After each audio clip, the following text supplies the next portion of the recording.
I've never been much of an outdoor person, but the summer after my second year in college, one of my roommates convinced me to go tent camping with him. It was only over the weekend, and I wasn't doing anything anyway, so I said I'd go with him. For the sake of privacy, I'll call him Jake. Now, Jake would go all out. He had a 2014 Jeep Wrangler, the entire back seat filled almost completely with different camping gear. He didn't like to reserve spots at actual campsites, but instead find his own spots, which he said made it more fun. We drove up into the Rocky Mountains for a while until we found a break in the trees with enough space to fit the Jeep through. We then drove off-road between trees until they pointed out a good spot. We set up a fire pit, chairs, and the tent we'd be staying in for the night. It was already around 7 p.m. and the sun was starting to set. Jake went to the car and pulled out a bag of hot dogs for us to cook over the fire. Real original, I know, but they were an easy meal, and plus Jake wanted to give me the true camping experience seeing it was my first time. He even brought stuff for s'mores. Although, we never got that far. As we were cooking the hot dogs, this extremely loud female screaming from maybe 300 or 400 feet away echoed out throughout the trees. I looked up and saw Jake's head turn around behind him towards the direction of the screams.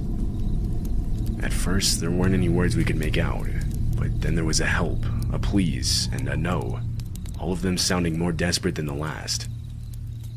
Then the loudest, most terrifying scream was abruptly cut off mid-scream. Jake looked back in my direction. The look on his face was pure horror. As far as we knew, the closest man-made structure was the road, and even that was far away. No one should have been out here.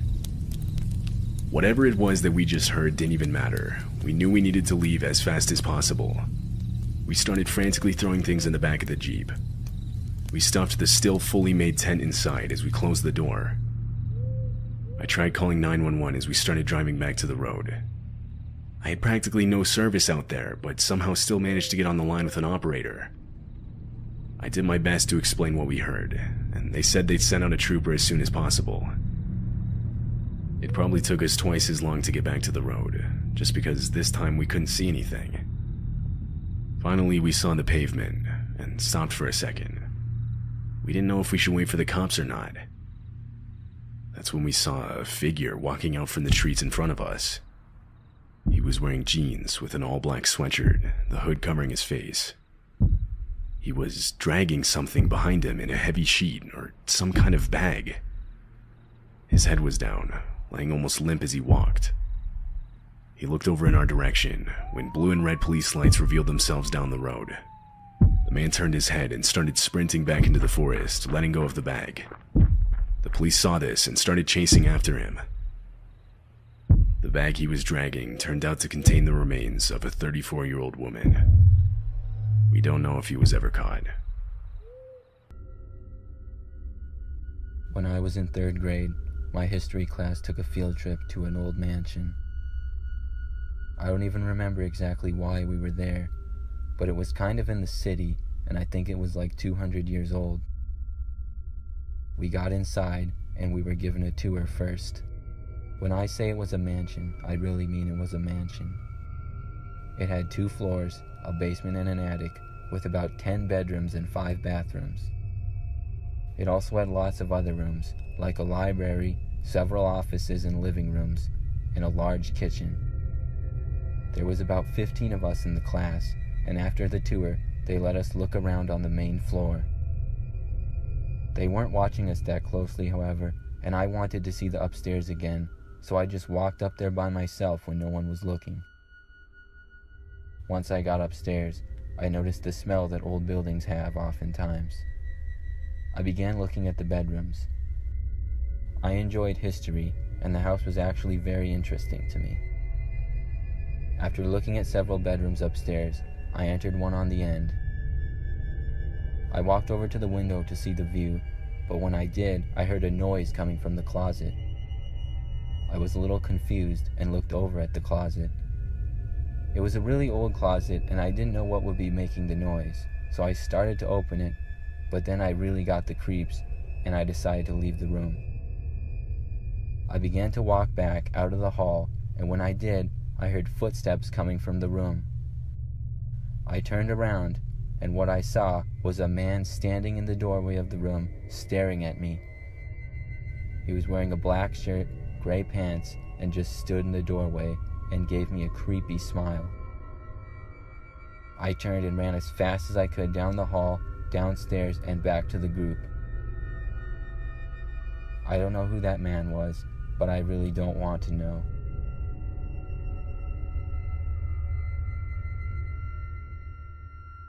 After my first semester of university, at the beginning of May, I decided to reward myself by getting tickets for a band I wanted to see. They weren't playing in my hometown, unfortunately, and the nearest venue that they were playing was in a small town 6 hours away by train. I had a friend who attended a university in the town who agreed to let me stay with her, so I figured that I would be fine to go up. I had never been to this town before, but having lived in larger cities my entire life, I often associate small town with safety. I declined my friend's offer to drive me to the concert, considering she was studying for finals, and I enjoy a good walk. The town was divided by a river, and to cross that river you had to go over one bridge, then walk through a park on an island, then cross a second bridge to get back into town. To get to the first bridge from my friend's university, you had to walk down a nature trail. All this was perfectly lovely, as I did it at sunset. I had just emerged from my first winter in a rather harsher environment than I had grown up in, and the whole nature trail park combo was filled with joggers and children playing, and squirrels and everything that I had missed. This is only noteworthy in that I felt completely at ease with my route, but I was pretty distracted and didn't pay a whole lot of attention to exactly which path I had taken. The concert didn't let out until probably slightly past midnight. I got to the first bridge, crossed, and proceeded across the island to the second bridge. It was a nice night out, and I was actually sort of enjoying myself in the warm spring air. That is, until I got to a hill I didn't remember walking over on the way there. I stopped at the base of it, feeling that something was off, but eventually attributing it to the fact that I had somehow forgotten an entire hill. How funny, I thought as I walked up the mystery hill. All my thoughts ceased as I got to the top and found myself looking down the path into an empty carnival, and beyond that, the second bridge. Walking over a hill, I didn't see an entire carnival, and I don't remember it, and this definitely left me on edge. But I didn't really see any way around it. Literally, there was forest on either side, plus the bridge was right there, and besides, the carnival looked abandoned. So I start off down the other side of the hill into the creepy carnival, maintaining a quick pace, definitely on high alert. I kept my focus mainly on the bridge I was aiming for. I was most of the way through when I saw the people. I saw them from far enough away that I didn't jump, but I did stop dead in my tracks. They seemed pretty normal looking by their clothes, and I was too far away to see their faces. They were sitting in whatever was available. Lemonade stands, immobile roller coasters, covered picnic tables. I didn't really know what to do about it, and I'm not sure that there was much a better option available. But in the moment, feeling I had to do something, I started to walk forwards again. And as I did, I made eye contact with the first one of them I saw, and held it as I walked through them. The man I had chosen to look at I remember very vividly, looking a lot like I imagined death would look like. A gaunt, drawn-out face with no expression of any type on it, sunken eyes that followed me as the rest of his body stayed still. From what I could tell, the rest did the same. I was terrified out of my wits, and for some reason, making eye contact with this zombie of a man was the only thing that I felt was keeping me safe. I never broke eye contact with him until I reached the second bridge, so far as to opt to walk backwards down the trail. I turned and crossed the bridge at a sprint, and someone shouted behind me, which only prompted me to run faster. Now, I mentioned that the route from the university to the bridge was a nature trail. This meant that it had no lights on it and was as black as the void, trees covering up the moon and making it impossible to see anything. I didn't care. I ran down the trail, tripping over who knows what, anything to put distance between me and the creepy carnival people. Eventually, I reached a patch of light at the edge of the university and stopped. There wasn't any noise anymore except for crickets and my own frantic breathing. If any had followed me, they hadn't done so for long. I managed to gather myself together and remember that I did in fact have a cell phone, which at that point I used to call my friend to have her meet me at a well-lit spot on campus populated by studying students. I told her what had happened and her eyes got really wide. As it turned out, unbeknownst to me, there were two trails through the park on the island, a north and a south one. I had taken the north one on the way there and accidentally taken the south one on the way back. She told me that people never, ever passed through the carnival at night, as it was where the local meth addicts and gang members would hang out. They were unpredictable at best, and at their worst, well, muggings were the least of it. I'd gotten off extremely lucky. So everything ended up being explainable, but somehow that made it even worse. I didn't sleep well that night, and when my friend offered to drive me to the train station across the river the following evening, I accepted.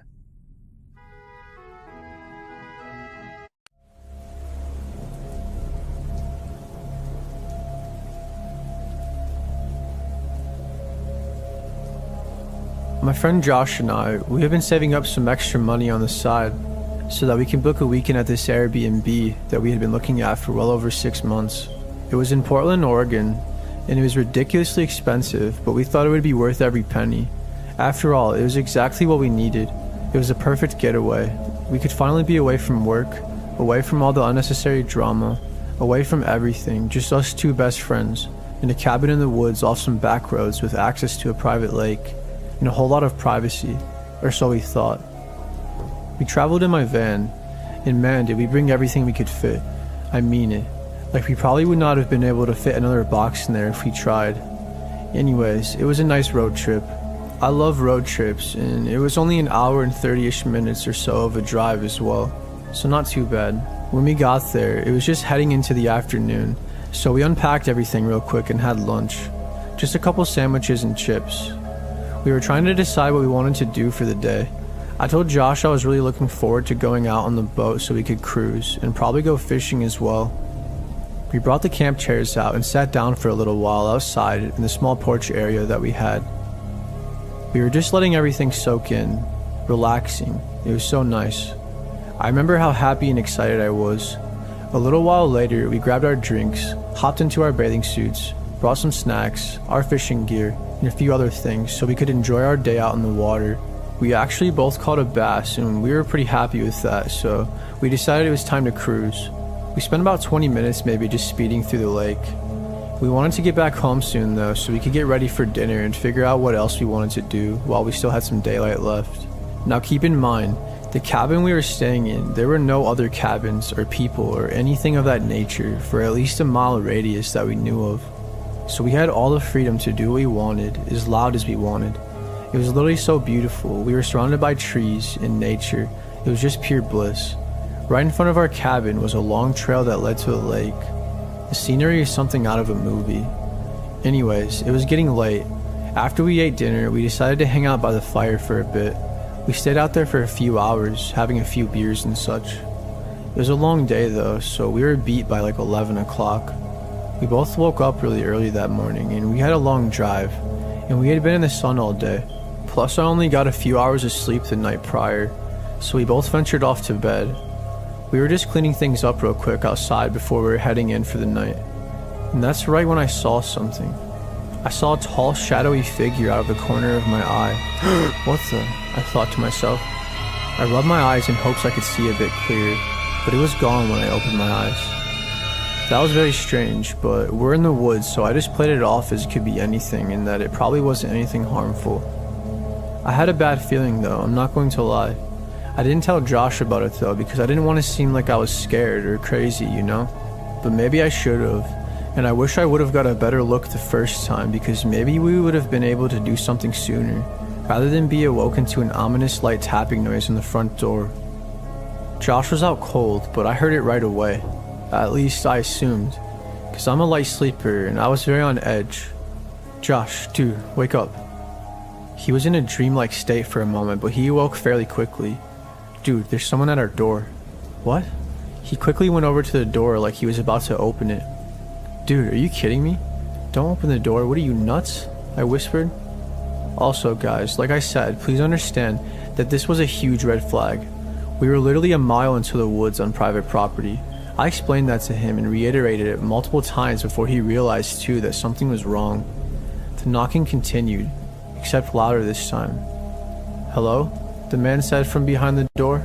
Unfortunately, we couldn't get a good look at him through the window from anywhere in the cabin because of where he was standing. He was like sort of in a blind spot. He started banging on the door profusely, no words though, but very aggressively nonetheless. "Dude, get out of here, right now. Leave. I don't care what you want or who you are. Leave now. Do not make me tell you again." Josh was practically yelling at this point. This was really strange because he only kept knocking and he didn't say anything. I don't know, but that sounds like some serial killer shit to me. I didn't know at the time, but apparently Josh had a concealed weapons permit, meaning he could carry legally. He pulled it out and opened the door slowly. He didn't have his gun drawn at him yet though. We both stepped back a few steps as he opened the door. The man was standing and staring, looking directly at us. He had a black ski mask on and an all camo outfit and gloves on. He was probably like 6'4" or 6'5". The man saw that Josh had a gun and he took off running. Josh kind of followed after him a bit and yelled at him not to come back, or next time you won't be able to run away, he yelled. I kind of started having a panic attack a little. Dude, that guy was absolutely nuts. What the hell even was that? We couldn't believe that just happened. I'm not sure if he was trying to prey on someone who he thought was alone, or if he was just trying to rob us, or if he was only just trying to scare us, or who knew what he wanted. But we ended up staying the rest of our time there at the Airbnb because we already paid for it and we didn't want to let some jerk ruin it for us. We didn't think he was coming back anyways. I mean, it wouldn't be very smart of him to do so. We enjoyed the rest of our time there, a little bit more on edge than usual, but he never came back.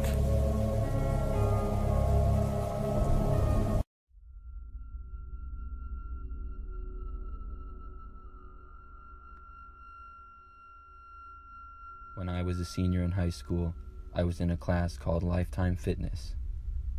It was a really easy class where we basically just played games like golf, tennis, and basketball. One day, we had a planned field trip to go canoeing and fishing at a lake. I wasn't much of a fisher, and I really didn't like to swim, but it got me out of 2 other classes because it was a 3-hour field trip.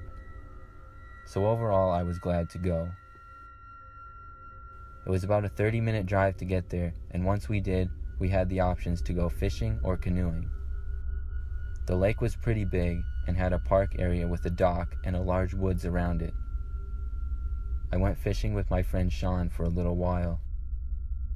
I had no interest in canoeing, so we decided to go for a walk on a path in the woods after we were done fishing.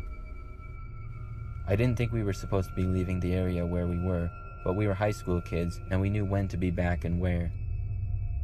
We walked for about 15 minutes talking about school and sports, and then Sean had to pee, so he walked a couple of feet into the woods. When he came back, he said he noticed a bright green color coming from the woods.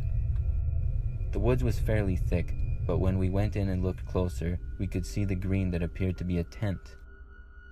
We didn't know who would be in a tent out there, but we were curious, so we decided to investigate. As we approached the tent, we saw some blankets next to it, and then we peeked inside. There were more blankets, some food, and even cleaning supplies. It appeared that somebody was living in there. Then we saw the drugs. There were many bottles of alcohol and various other drugs in the corner, partially under a blanket. We debated going back and reporting it. Just then, we heard noises of something in the woods coming from the path. We turned and ran a little farther into the woods, and then looked back to see a very skinny and dirty-looking man walking to the tent. He approached the tent, and then he saw that it was open. We heard him shout an expletive and then look around. Sean had already took off running. I followed, and it didn't take long for the man to see us and begin to run after us. We ran as fast as we could, getting hit with many tree branches and plants. Eventually, we reached the lake. We chose to run along the edge of it, and after a couple minutes, we couldn't see the man anymore or hear him. We were now lost, though. We tried to walk quietly and make our way back to the path or out of the woods somehow. We walked and walked for what felt like forever. Then, we came across the man again. He saw us and began to chase us again. We took off running, but this time we split up. Sean went one direction and I went the other. The man ended up chasing after me. I saw him pick up a stick and run with it. I knew I was faster than him, but with all the trees, it was hard to get around, and I also didn't know where I was. After about a minute, I had gotten far enough away from the man, and then I saw him trip over a log and fall over. I kept running, and before long, I had lost him. About 10 minutes later, I was able to get back on the path. I then texted Sean, and eventually he made it out. We walked back to the dock with about 20 minutes to spare before our field trip was over.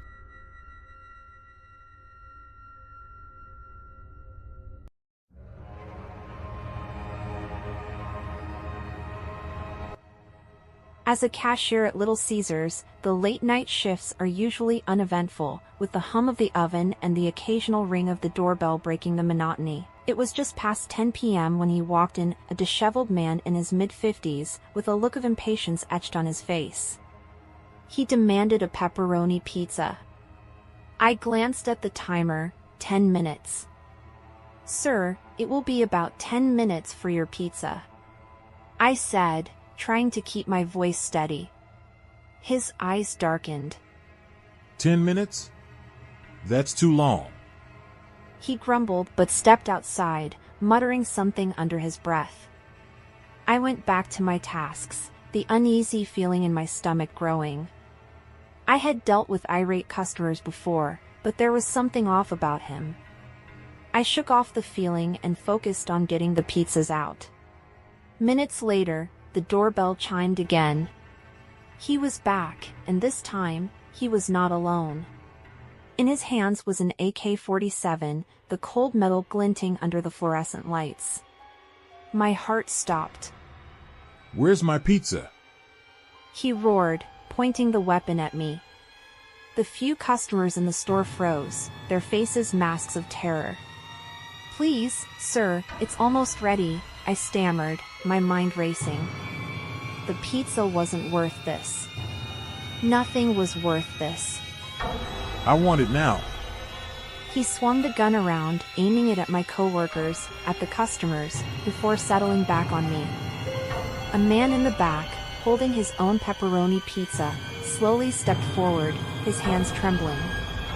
"Here, take mine," he said, offering the box. The gunman snatched it from him, eyes wild.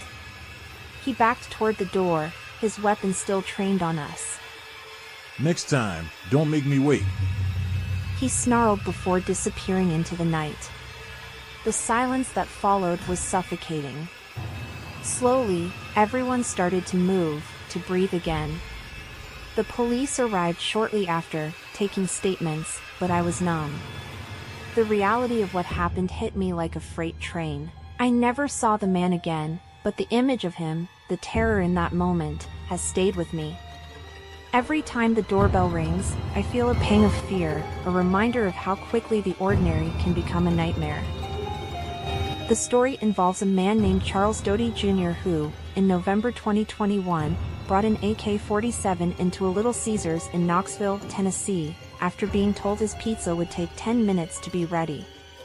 He demanded the pizza immediately and even pointed the weapon at employees. Another customer eventually gave him a pizza to defuse the situation. Doty was charged and has since pleaded guilty to 4 counts of aggravated assault, with his sentencing scheduled for later this year. One man allegedly went too far when he was told his Little Caesars pizza was not hot and ready, pulling an AK-47 on employees and demanding his food ASAP. Customer, identified by police as 53-year-old Charles Doty Jr., reportedly became upset when he was told he would have to wait 10 minutes for a pepperoni pizza. Morrell says he left the store, went to his car, and came back with the weapon. Disbelief.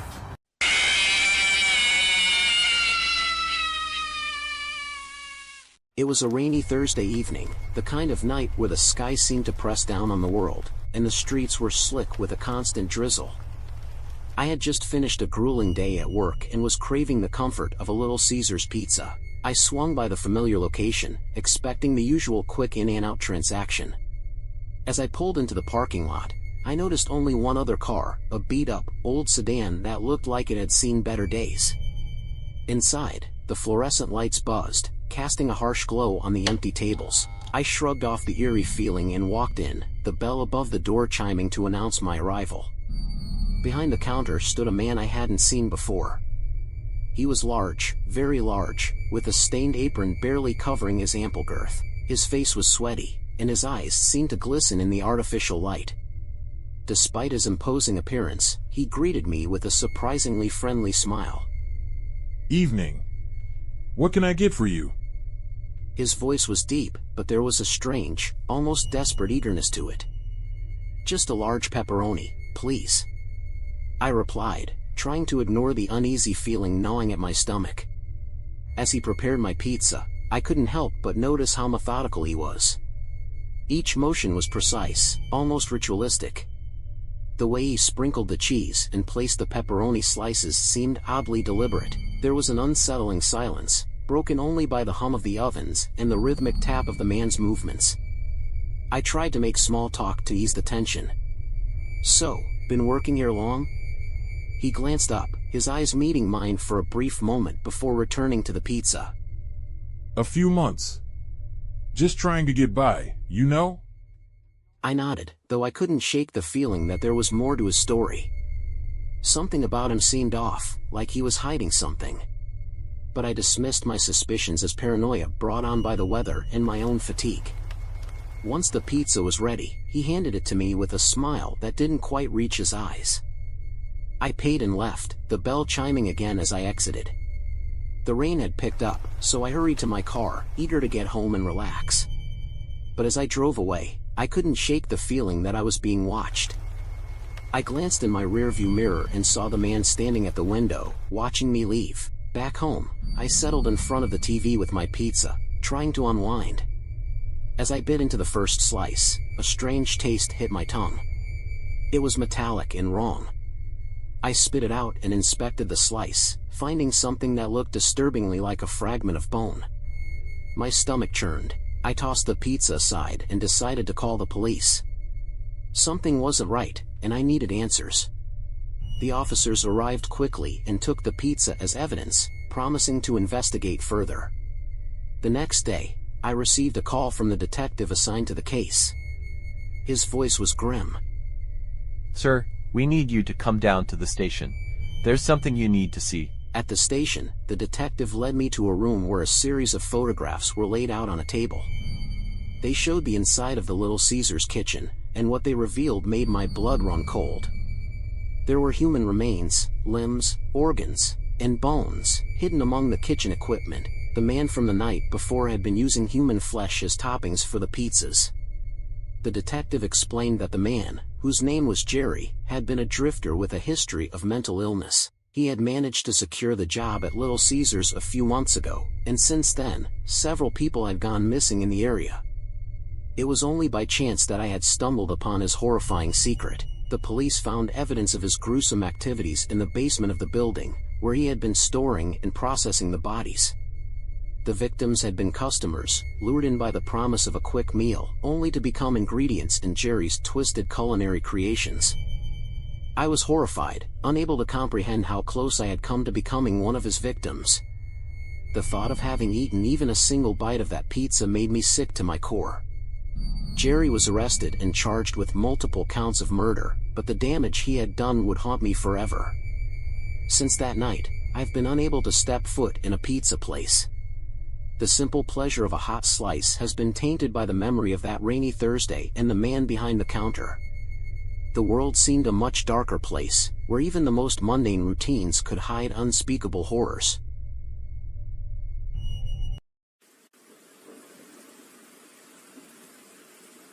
For almost 3 years, I worked overnight at a fast food restaurant as the drive-thru attendant. My college class schedule was unusual and was only part-time, so working overnight actually made my life a lot easier to get schoolwork done during the day. For the most part, my shifts would go by slow and would be very uneventful. However, sometimes strange things would happen. My manager always did his best to make sure 2 people were scheduled overnight, but every once in a while we'd have to be alone for the night. Thankfully, most of the weird things would happen with my coworker there with me, but with this one incident I wasn't so lucky. My main coworker that worked overnights with me was taking his vacation week, so that left me alone 3 out of the 5 night shifts that I worked that week. My first 2 nights went as usual with no problems. It was slow and all the drive-thru customers' orders were small and simple. On the 3rd night, it started out slow as well, with only 5 to 10 customers coming every hour, ordering a small snack or a drink. Then around 2 a.m., there was a long break of nobody showing up for almost 45 minutes. I kept my headset on in case someone pulled into the drive-thru, but decided to start cleaning while I had extra time. There wasn't really anything else to do, so cleaning was my way of passing the time. I'm not really sure how long I was cleaning for, as I was never interrupted. But I passed by the front counter at one point and noticed bright headlights shining through the front window of the store. The car was parked right outside the doors. Our restaurant's dining room closed at 9 p.m. every night, and only kept the drive-thru open, so it was a little weird that someone was parked there. But of course, I didn't really think too much of it, as they could have just parked to pull up directions on their iPhone or something, so I continued with my cleaning. A few minutes later, though, my headset beeped, signaling that a customer was in the drive-thru lane. I quickly made my way to the window and asked how I could help them. A man spoke softly, asking for a large soda. I told him to pull forward, then began pouring his fountain drink as usual. The guy pulled up really quickly, though, so I was still pouring the drink, but I could see in the corner of my eye that he was looking in the window at the restaurant. Some people did this, but I never understood why because it makes it really awkward, but I finished up and handed him the drink. He gave me exact change, then I thanked him, telling him to have a good night as I stepped away and went back to cleaning. I wiped down a few counters and reorganized a small shelf, but as I passed by the window, I jumped back a little, as the man was still there, staring at me. "Did you need something else, sir?" He didn't respond for a moment, not even reacting to my question, before he finally said no and drove away. The guy must have been sitting there looking in the window for a whole 5 minutes while I was cleaning, which was really creepy and weird, but I knew the doors to the restaurant were locked, so I still felt somewhat safe. Again, I kept my headset on and went over to the front counters to wipe them down. A few more minutes go by before there's a beep in the headset again, but when I got to the computer and asked what they wanted, nobody answered. I asked again, and still got no response, so I turned around and looked at the cameras behind me that showed live footage of the drive-thru line. Strangely, the car passed the ordering station and was stopped several feet behind the window I was standing at. I looked closer and could recognize the car as the man from just a few minutes ago. At this point, I was starting to get pretty nervous, so I backed away from the window and stood around the corner. The way I was positioned, I was out of sight from the window, but I could still see the footage from the camera. I couldn't tell what the guy in the car was doing, but I could see movement in the grainy video. A minute later, he pulls the car up quickly and starts banging on the window aggressively.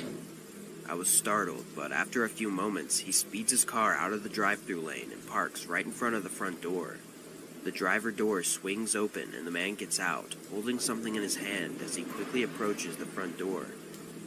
I immediately grabbed the store phone and called 911 as the man aggressively shook the handles, trying to force the locked doors open.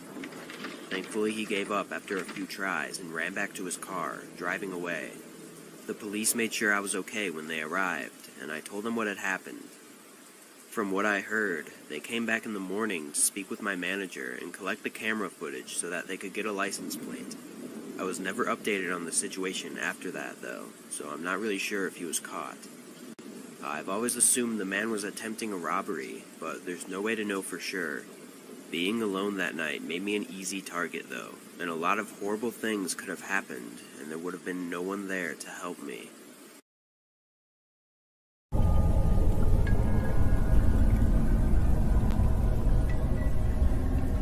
I'm a female, and you used to work at a Dunkin' Donuts about 3 or 4 years ago.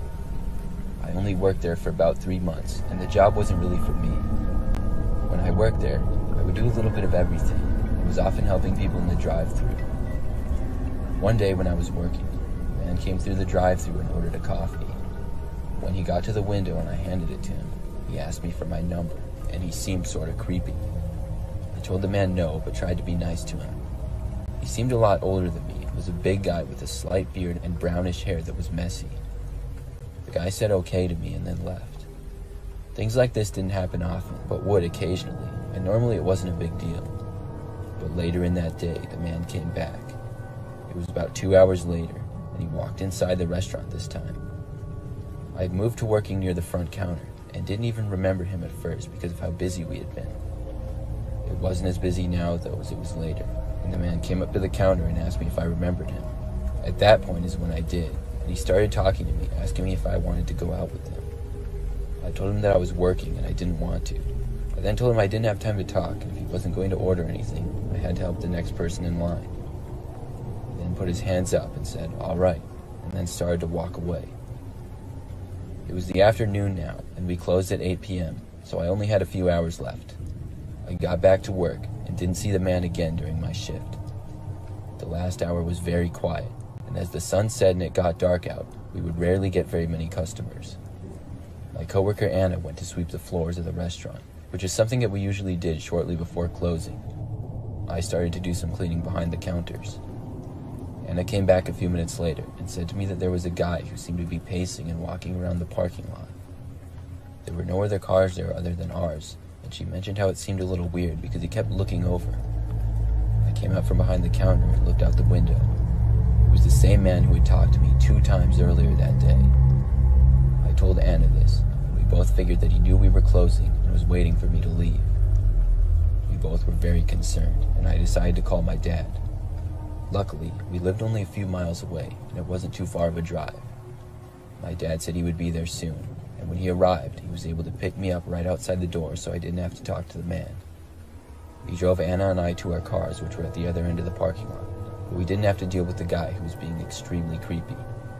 When we all left, we saw the guy just standing in the middle of the parking lot watching us. I didn't work at Dunkin' much longer after that, and never worked another closing shift or saw the man again, luckily. But I do wonder what would have happened if I had walked to my car by myself that night. This happened about 3 weeks ago.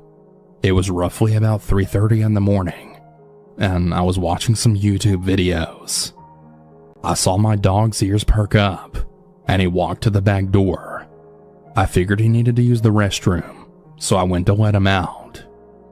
When I made it over to the door, I unlocked it, and I was about to open the door when something then told me to click the light on first.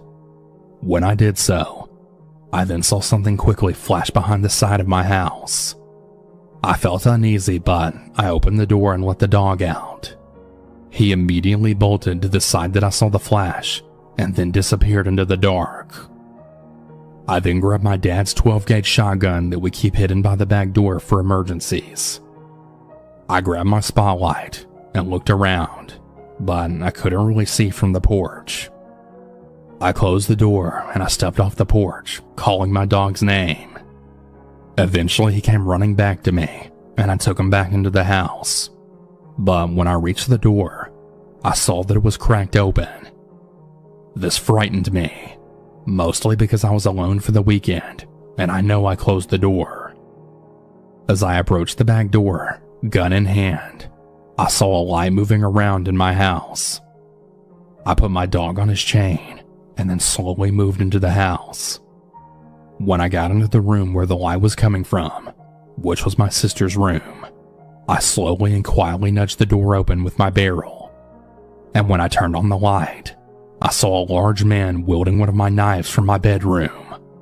I told the man to drop the knife and get the fuck out of my house before I shoot him. He promptly dropped my knife, and he then proceeded to jump out of my sister's window like this was some kind of action movie or something. I fired 3 shots into the air as he ran away. I don't know who this man was or what he had planned, but whoever he was, if he happens to return the next time, there will not be a warning. This happened around 8 years ago. My then husband and I had just found out we were expecting our son. Now, at the time, we were living with my parents. But since we were expecting, we decided that we should try and find our own place. Well, we ended up finding a single-wide trailer for rent. It was in a decent-looking trailer park, and it wasn't really that fancy at all. But it was our own place, and we were really excited about it. Well, turns out, our neighbor who was the trailer right beside ours was our landlord. And we found out when we went to pick up our keys and pay for our deposit. And he seemed very nice. About a week after moving in, I had a doctor's appointment. So my husband and I were walking out of the house to get into the car. And we then heard a door slam. And we noticed that our landlord was running towards us. We asked if anything was wrong, but he said no. But that he wanted to ask how we were doing and settling in.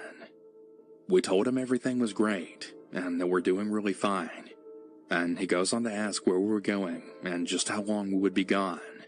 Basically, being kinda nosy. That made me feel off. Anyways, on the way to the appointment, I started getting this dreadful feeling. Later on after the appointment, when we finally got home, we noticed that the door to our trailer was unlocked, which is very strange. Now, I'm very OCD when it comes to locking my doors and windows and the like, and when I then told my husband I was absolutely positive that I locked the door, he just shrugged it off, saying it must be pregnancy brain, so I just let it go.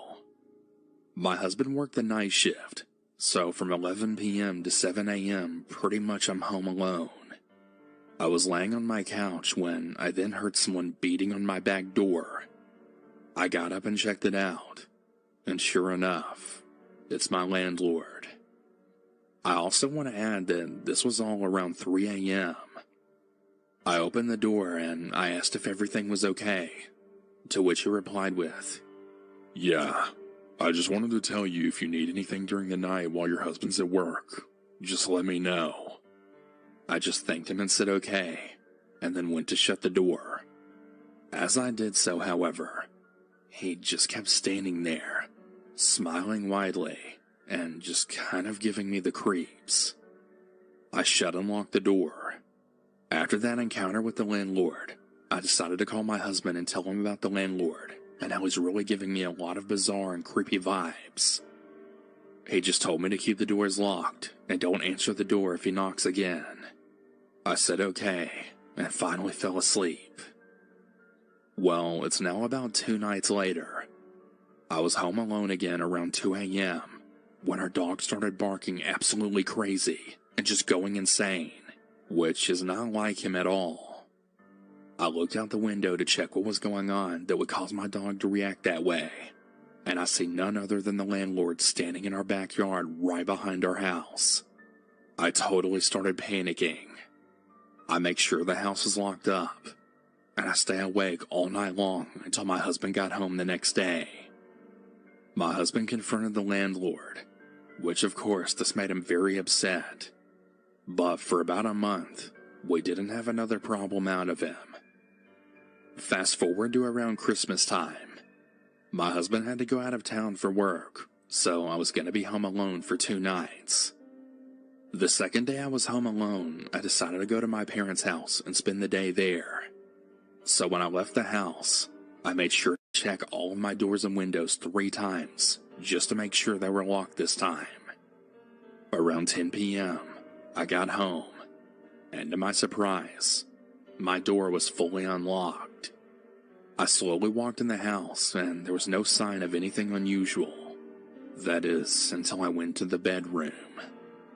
Once I got in, I saw what looked like someone had went through our closet and my dresser. Not my husband's, but mine. I freaked out, but instead of calling the cops, I drove back to my parents and stayed there for the rest of the night. The next day, when my husband returned home from work, he confronted the landlord, asking if he went into our home. He totally denied anything of the sort, and he started acting really offended over the whole thing. We wanted to move, but we didn't really have the extra money to do that. But we did get an idea to try and figure out what the hell exactly was happening when we weren't home. And that idea, you ask? Hidden cameras. We secretly installed cameras in our trailer, and then we went and stayed at a friend's house for the night. Well, the next day when we returned home, we checked the cameras, and I still can't believe it to this day. But there was our landlord going into our home and trying on my clothes. Not just my clothes though, but also my underwear and bras as well. He then masturbated to my pictures. I was completely fucking horrified by this. We really should have taken legal action, but we didn't. We just got the hell out of there and officially moved out the next day. We didn't have a lease or anything. It was just a month-to-month kind of rental, so we got really lucky with that. We stayed with our friends until we could get another place. It's been about 8 years since this happened. Me and my husband split up. This story has always been at the back of my mind. I'm 23 now. Let me explain the house that we lived in. It was an upstairs downstairs. In the upstairs, there was one bedroom, long hallway to the bathroom, where I was. So I started a new job. I was 20 at the time. I was a trainee at a hairdresser's. I spent the whole day on my feet, making coffees, tea, and brushing up the hair on the floor. Doesn't seem like hard work, but the hairdressers were very busy because a bride was in with their bridesmaids trying out different hairstyles, so I had to stay a bit longer. I started at 9 and finished at 5. So after my shift, all I could think about was a nice warm bath. My legs were killing me. I lived with my boyfriend, who was out of town doing some jobs for his dad to help pay the rent.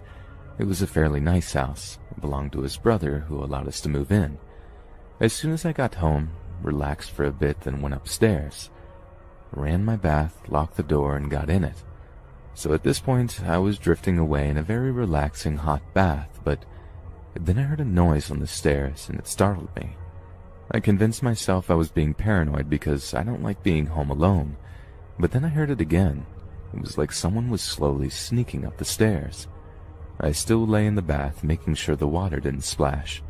While I was doing this, I listened, and I wasn't being paranoid. Someone was sneaking up the stairs, very slowly, step by step. I'm laying in the bath, terrified with tears running down my face. The noise had moved from the stairs to the hallway, and it was getting closer. Closer until it stopped outside my bathroom door. I froze, no movement, and I even held my breath. I don't know how long this happened, but it felt like hours. I could hear breathing against the door, a light faint tap on the door. I stayed quiet and prayed that they didn't bust the door down. It must have lasted a few minutes, but it felt like forever. My fear was confirmed. Very loud feet were making their way back down the stairs, and my back door slammed open.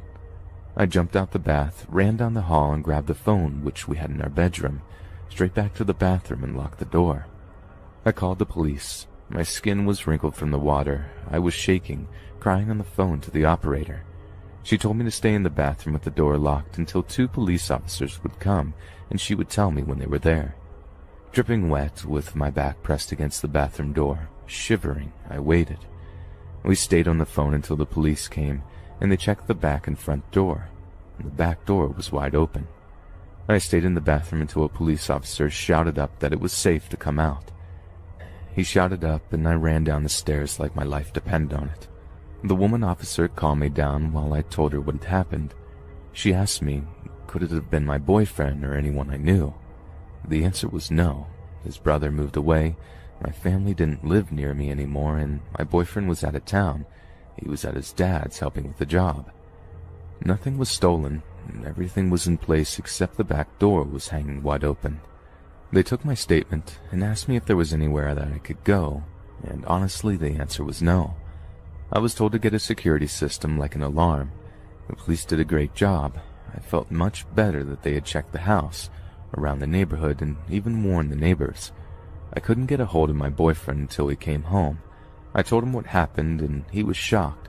and then the neighbor had someone try to break in her house later during the night. Now I'm 23 and I no longer live in that house, but still with my boyfriend. We have a huge dog, a German Shepherd who is a guard dog, but I still fear taking baths at home alone.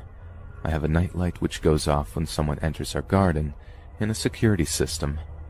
As for the person who did it, they were never caught. I joined the gym for the first time 3 months ago. Now, a gym is really the last place you'd expect something scary to happen. But last week, I had the most horrific experience of my life. I wear one of those wireless headphones when I go to the gym because the wired ones always get in the way and they're just annoying. Sometimes I leave my phone on a workout machine when I walk to the water fountain. And when the phone gets too far away from the headphones start getting all staticky before disconnecting. I only knew because it happened a couple of times before when I walked away too far from my phone in the gym. Well, one late night last week, I was one of the last people still in the gym. I was on one of the seated machines. While I was pushing towards my final reps, the music in my headphones started to get staticky until my headset said, "Disconnected from phone." I stopped my set and reached over to the phone compartment on top of the machine, and I was filled with worry when I couldn't feel my phone. It wasn't there. I looked around the gym desperately, thinking that someone might have taken it. I only saw 2 other people in the whole gym, excluding the guy sitting at the front desk. One guy was really fat and sweaty, and the other guy was sitting on one of the machines looking down on his phone. Which one of these could have taken my phone? Could have been either of them. I had to approach the guy sitting on his phone as much as I didn't want to. He had his earbuds on, so when I approached him, he looked at me with a confused look on his face, as if he didn't want to talk to me. He took the earbud out and looked at me, and I firmly asked him, "Did you take my phone?" He looked at me in silence for a couple of seconds and then said, "No." There was an obvious attitude. I asked him if he saw anyone else walking by recently, and he just shook his head. I said thanks and walked away, when deep down I wanted to tell him to quit being a dick. I went to the front desk and asked the worker to check the video cameras and see once and for all who actually took my phone. As the guy working in the front clicked around on his computer, the rude guy I spoke to walked past me and out the exit. The worker then turned the computer screen so that I could see it and clicked play on a video, which showed the guy who just left 15 seconds ago taking my phone. I thanked the employee and ran to catch the guy who just left. But by the time I got outside, the guy was nowhere to be found. The scary thing that sunk in right away was the fact that I recently disabled my passcode blocks on my phone, meaning he had access to all my apps, all my texts, pictures, emails, all of my data. Basically, I went back inside and asked the employee to track that man's membership info. But when he checked the cameras, that guy didn't even check in. He simply walked past the counter unnoticed. So there were no records of this guy even being a member of the gym.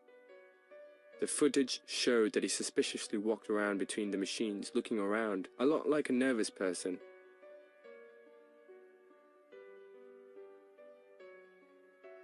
I asked the employee to report that to the police. He said he'd show it to his boss tomorrow. The next day, I called my best friend Tom so I could tell him why I wasn't answering his texts for a while, and to also see if he could tell all my other friends what had happened. He started to freak out on the phone, begging me to tell him I was kidding about losing my phone.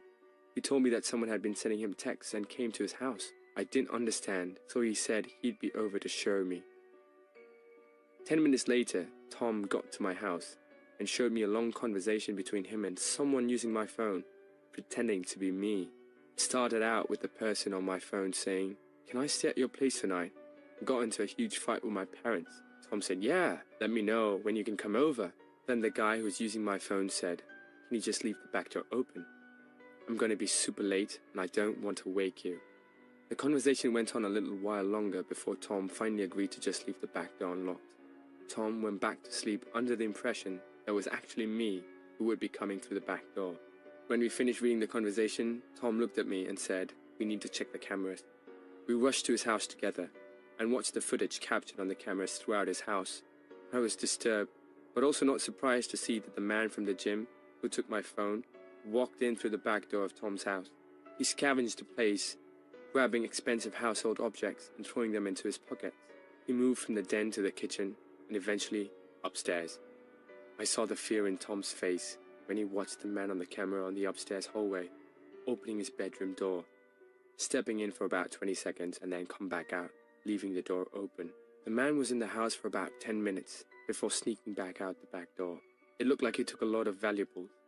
Tom and I sent their video footage to the police, and when I went back to the gym, the manager told me that she'd be sending in their footage as well. 3 months later, not a word from the police. So whoever stole my phone and snuck into Tom's house got away with it scot-free.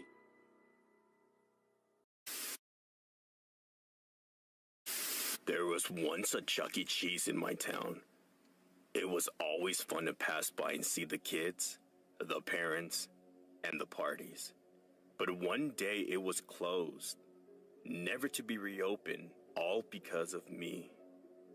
Me and my best friend Ralph loved Chuck E. Cheese with all of our hearts. Every Wednesday our parents would generously give us $10 of tokens so we could go play by ourselves after school. We were in 6th grade now. Schoolmates would make fun of us for our obsession, but we didn't care. We were grateful to get our tokens each week. Today was different though. We had hatched a genius plan. I had told my mom I was sleeping at Ralph's, and Ralph had told his mom he was sleeping over at my house. We were on a mission to stay overnight at Chuck E. Cheese. We chose the ball pit as our hiding spot, so when it was about 5 minutes to closing, we each made sure no one was looking, and then ducked our heads beneath the multicolored balls. The announcement that they were closing came, then the lights turned off one by one. We breathed as quietly as possible and tried to stifle our giggles about how we were actually getting away with this. The employees cleaned up for what seemed like an eternity, but after 20 minutes had gone by since we had heard any voices or the door close, we erupted out of the ball pit with such force and excitement that the balls flew over the net and across the room. "Luke, we did it!" Ralph screamed in absolute joy. All of the lights were off except for the stage, where we could clearly see Munch's make-believe band looking excited as ever. We walked around the room filled with dark screens, wondering what to do next. Everything seemed normal at first, until it wasn't. I had been staring at Helen up on the stage for just a moment when I turned around and Ralph was nowhere to be found. "Ralph!" I called out. No answer. He must have gone to the bathroom, I thought to myself. I waited 5 long minutes. The more I stared at Chucky, the more I saw his grin widen. I have to be imagining this, I thought. My heart began racing. "Ralph!" I called out as I walked backwards toward the bathroom. Suddenly, not wanting to take my eyes off Chucky, to my horror, there was no answer again. I finally let my eyes slip away from Chuck. As I ran into the boys' room hoping to see Ralph, I looked under each stall, nothing. I began hyperventilating, and I ran back into the dimly lit room. My heart fell to the floor as I noticed something missing. All of the animatronics were up there, except Chucky. "Ralph!" I screamed out at the top of my lungs now, absolutely terrified. Suddenly, I heard a soft cry coming out of the ball pit. There was Ralph's hand, desperately reaching out of the pit as if he was drowning. But before I could reach him, he was pulled down underneath completely, where he shrieked like I've never heard anyone shriek before. "Ralph!" I yelled, ready to jump in, but it was too late. Slowly, a substance began leaking from the pit and overflowing all over the balls. It was blood. Out of my peripheral vision, I saw Chuck. He was smiling by the soda fountain, a huge knife in his hands. He raised his hand up and waved at me. "Are you having fun, Luke?" he said with a huge laugh. With my adrenaline taking hold of me, I sprinted for the door, knowing it was locked and I knew I needed something to break the glass. Come on! I just want to play. I heard Chuck's voice say as he traveled closer. Thankfully, I saw a chair that had been placed near the door, left by a night shift employee. I grabbed it, and I hit the glass as hard as possible. It cracked, but it didn't break, only causing an alarm to go off. Ah! I screamed out of frustration. I hit it 2 more times before it broke. Without hesitation, I leaped out the hole, cutting my arms and legs as I did. I was halfway through the parking lot before I looked back. Chuck stood there looking through the window and waved one last farewell with a hand, but not his hand. Ralph's. Wow, guys, that was truly horrific. If you guys made it through that story, comment down below and let us know how many stories you can make it through. This next one is even worse than the last, so try not to have a panic attack. Chuck E. Cheese Pizza. It holds a nostalgic place in many of our hearts. It used to do the same for me. But what if I told you I had an experience with the pizza that was so disgusting and traumatic, it would make you never want a slice again? I went on my cousin's birthday. She was turning 8, so she was bright-eyed and excited. Meanwhile, I wasn't looking forward to the screaming kids and the stinky feet smell, but at least I got free pizza out of it. I sat down with my mom as we waited for the server to bring the pie to us. It was a special new type of pizza I'd never heard of. It had been added to the menu just today, I guess. It was called the Lori Special. They told us that it was a limited time special and it had extra cheese, sauce, and delicious mystery toppings. At the time, the element of mystery was exciting and we had our mouths watering. I hope it's extra sausage, I said to my mom excitedly. Come on, bacon would be better, she said playfully. After about 20 minutes, the first strange thing happened. Instead of a regular employee coming to give us the pizza, Chucky came out. All the kids ran up to him excitedly, expecting to be greeted with a dance or a ticket splash. Instead, he ignored them and silently, without a word, plopped the pizza in front of us. My mother kindly said thank you to him to break the awkward silence, but he still remained silent, staring at us with his big eyes, until he abruptly ran back to the kitchen.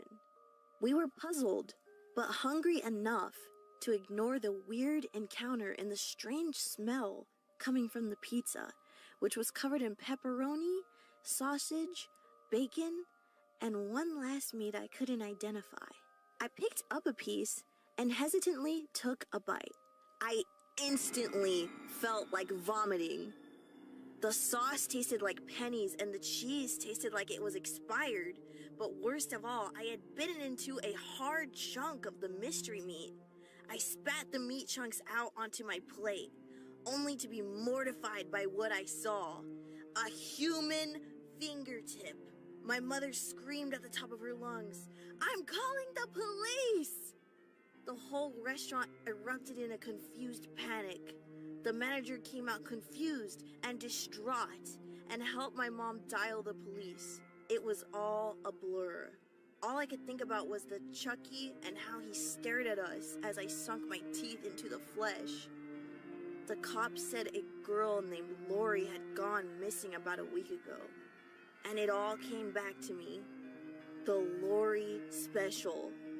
None of this was supposed to be going on. Till this day, every time I hear the name Chuck E. Cheese, I vomit.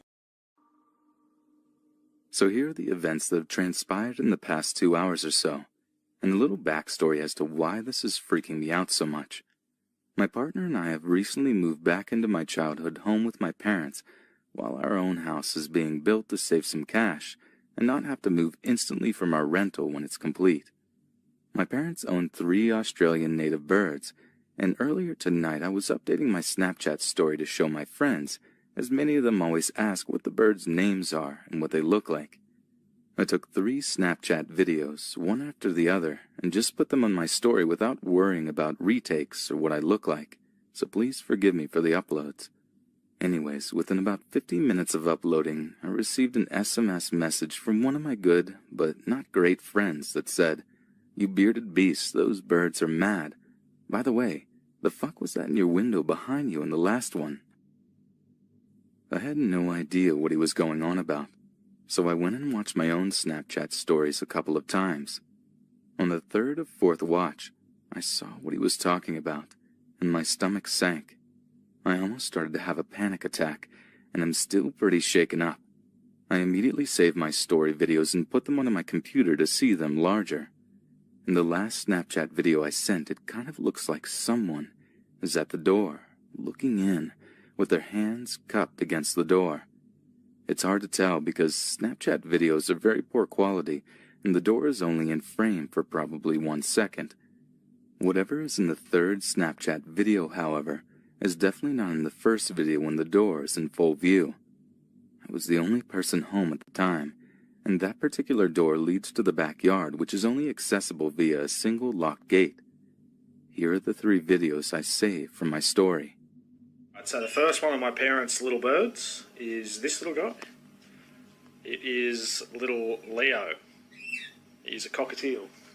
The second little bird of my parents is a rainbow lorikeet. His name is Oliver. And there he is. And here I am with my good little mate, Puffin.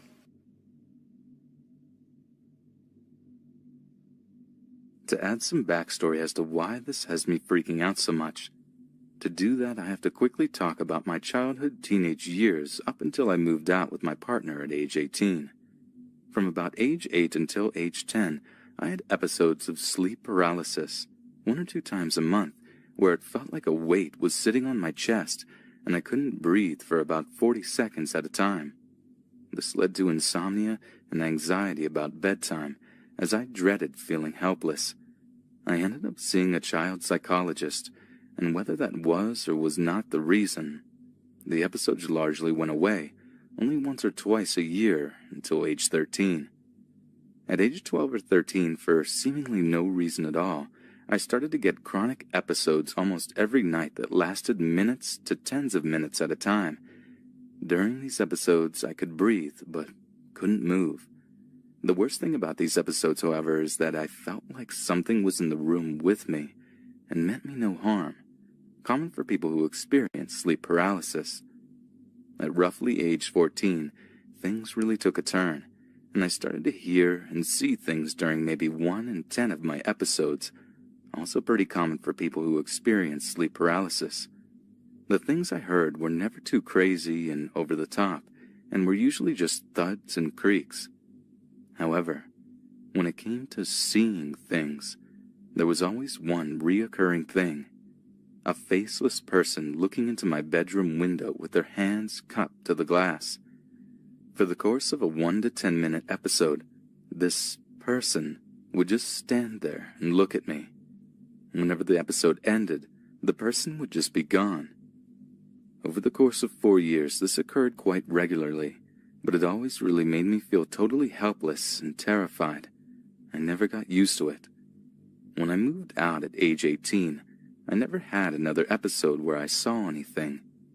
I'm 26 years old now, and I very, very occasionally, once a year, have small, less than 30-second episodes, but only those in which I feel heavy-chested.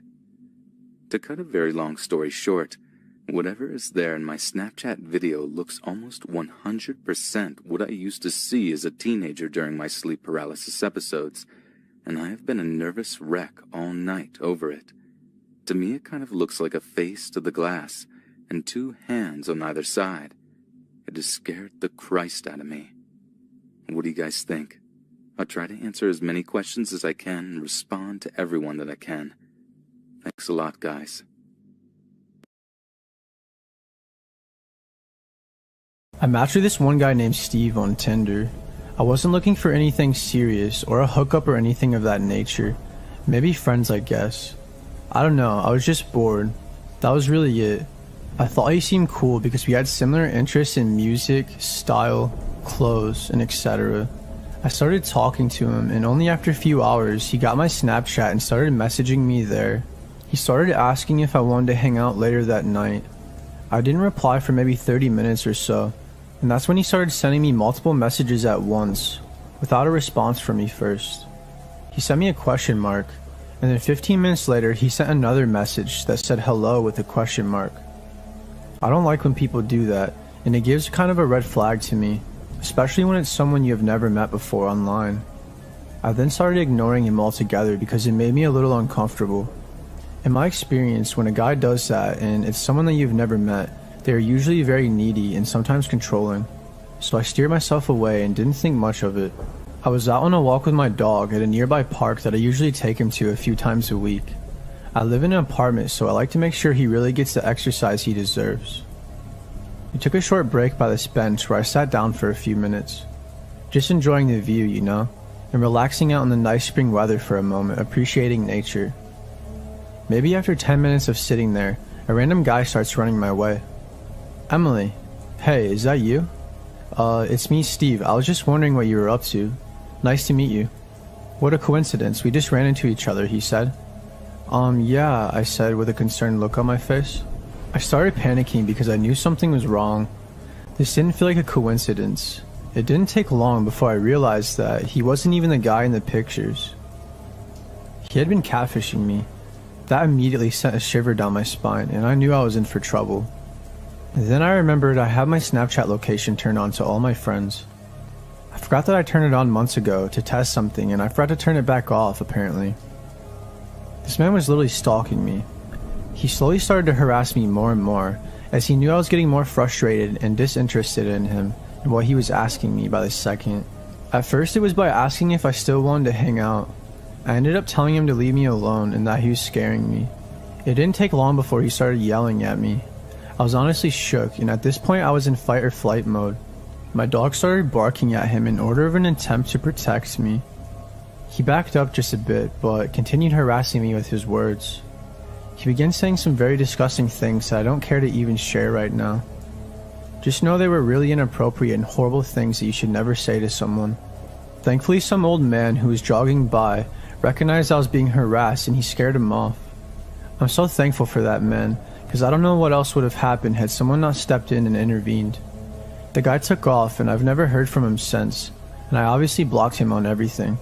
I'm still on edge, and sometimes I worry I will run into him when I'm alone or something. Please just be careful who you talk to on the internet. This could happen anywhere, at any time. So, this story happened to my mum's friend in Korea, about 10 years ago. Every time I hear this story, I still get chills. My mum's friend lived in an apartment complex in Seoul. She was a stay-at-home mother with a young daughter, and her husband was working during the days. One day, she was coming home from running errands with her daughter, and got onto the elevator in her building. When she got inside the elevator, she noticed there was a man wearing a cap and a yellow raincoat, and he kept his head low, so she couldn't really see his face. She immediately felt really uneasy, and she made her daughter stand by her side, the side farthest away from the man.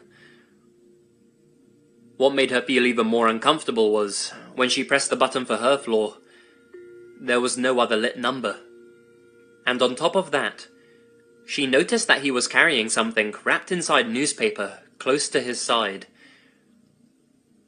Things started to click in my mum's friend's head, and she started to panic and decided to take out her cell phone and pretend she was calling home to her husband, who was obviously really not at home, but at work.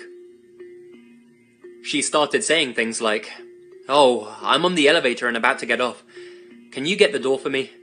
and making it seem like her husband was waiting at home. When the elevator did reach her floor, she quickly got off and grabbed her daughter and started to walk as fast as she could to her apartment. She noticed that the man also got on her floor and was slowly following her down the hallway. When my mum's friend got to her door, she started banging on it really loudly and shouting, "Hey, Yobo, I'm home. Please open the door." Yobo means husband or dear. She was kind of pretending like he was coming to open the door. Upon seeing this, the man in the yellow raincoat started to walk away, back towards the elevator. When he seemed to be far enough away, my mum's friend quickly picked up her daughter and slid open her door's passcode thingy. This is usually how people get into their homes in Korea. And she started to frantically punch in her key code. But the problem was that the buttons would make sounds, so that the man knew that no one was going to answer the door for her. And he turned around and started to run back towards her. My mum's friend at this point was practically screaming, and the first thing she did when she opened the door was throw her daughter inside. When she got inside herself, she saw that the man was practically inches away from the door, but she managed to shut it and lock it just before he could wedge his hand or a weapon in through the door. Afterwards, looking through the door's peephole, she saw that the man was walking away, back towards the elevator. Several months pass, and my mum's friend was watching the news, and there was a coverage on the capture of a serial killer named Yoo Young-chul, who used to kill a lot of prostitutes.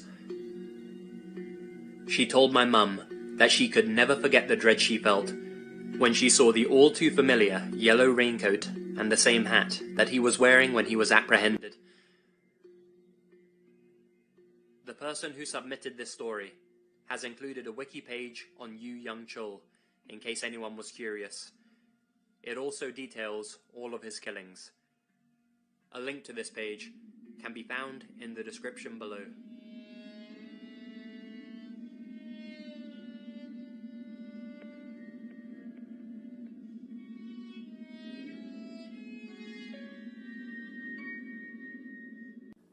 My mom's experience with the dead. From Daniela S. My mom was in the hospital when she was 23. She'd gotten in a really bad motorcycle accident and had broken both her legs. She'd also hurt her head really bad.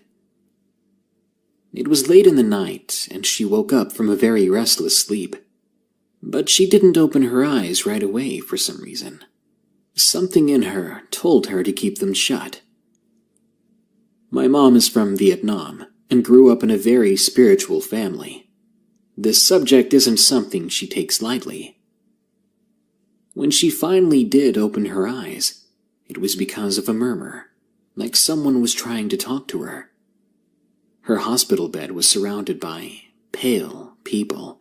The whole room seemed to be filled with pale people, all trying to get a good look at her. But as soon as she looked at them, they all began to look down at their feet. She was in such shock that she kinda just calmed down and tried to make sense of it. The murmuring grew louder and louder until it sounded like the whole room was quietly mumbling, dozens of people mumbling to each other. But she couldn't see anyone's lips actually move. Then one of them lifted their hand and tried to reach out to her, still not looking at her. That's when my mom began to panic and scream. She says it felt like she blacked out until a nurse came running in, but my mom was found sitting up in bed. The nurse told her it was probably a hallucination from her concussion, and after a long time of soothing her, Mom finally went back to sleep. She didn't experience anything else until she got pregnant with me, and we moved to Korea. One day as she was taking the bus, she noticed that amongst a line of people getting on was a very familiar figure. A pale person who only looked at the ground. They boarded the bus. The bus driver didn't even seem to acknowledge them. My mother began to cry and became hysterical when the person moved down the middle of the bus. It was then she saw that they seemed to be floating. Their feet were flat against nothing beneath them. An older woman came to comfort her, and when Mom looked back where the person had been, they were gone. From that day until we moved to America, she had no further problems. Eventually, she would be pregnant with my brother, and she began seeing these people everywhere, in the stores, in the streets, and even outside our home. It was a difficult pregnancy. She ended up going to the hospital a number of times, with smaller complications. When she was there, she would scream and cry if she was ever left alone. In the hospitals, it's where she saw them most. She said they were everywhere. Every which way she looked, they were there. The only way she'd feel safe was if someone was with her, because then the strange pale people wouldn't come any closer. The night after she gave birth to my brother, we were all sleeping in one room because she'd been pretty wrecked by the delivery. The hard pregnancy was nothing compared to actually giving birth to him. Dad says she nearly died, but I don't know how much of that is true. She woke up again in the middle of the night with my brother next to her, and again her bed was surrounded by those people. One of them was holding her hand on the baby's forehead, and at first my mom freaked until she noticed how my brother was pale. But instead of calling out for help, she didn't move. The pale woman stroked the baby's hair over and over until he began to grow pink again, and finally he took a breath. Then she woke up in the morning as a nurse came in to look at the baby. The pale people were gone. Dad and I were still sleeping, and nothing seemed different. The nurse looked over my brother and said that he was fine. Mom says that at that moment, she realized that whoever they weren't trying to hurt or scare her. She thinks they're just lost souls or something of the sort, and that her son did almost die that night. But one of them helped him back to life. Then again,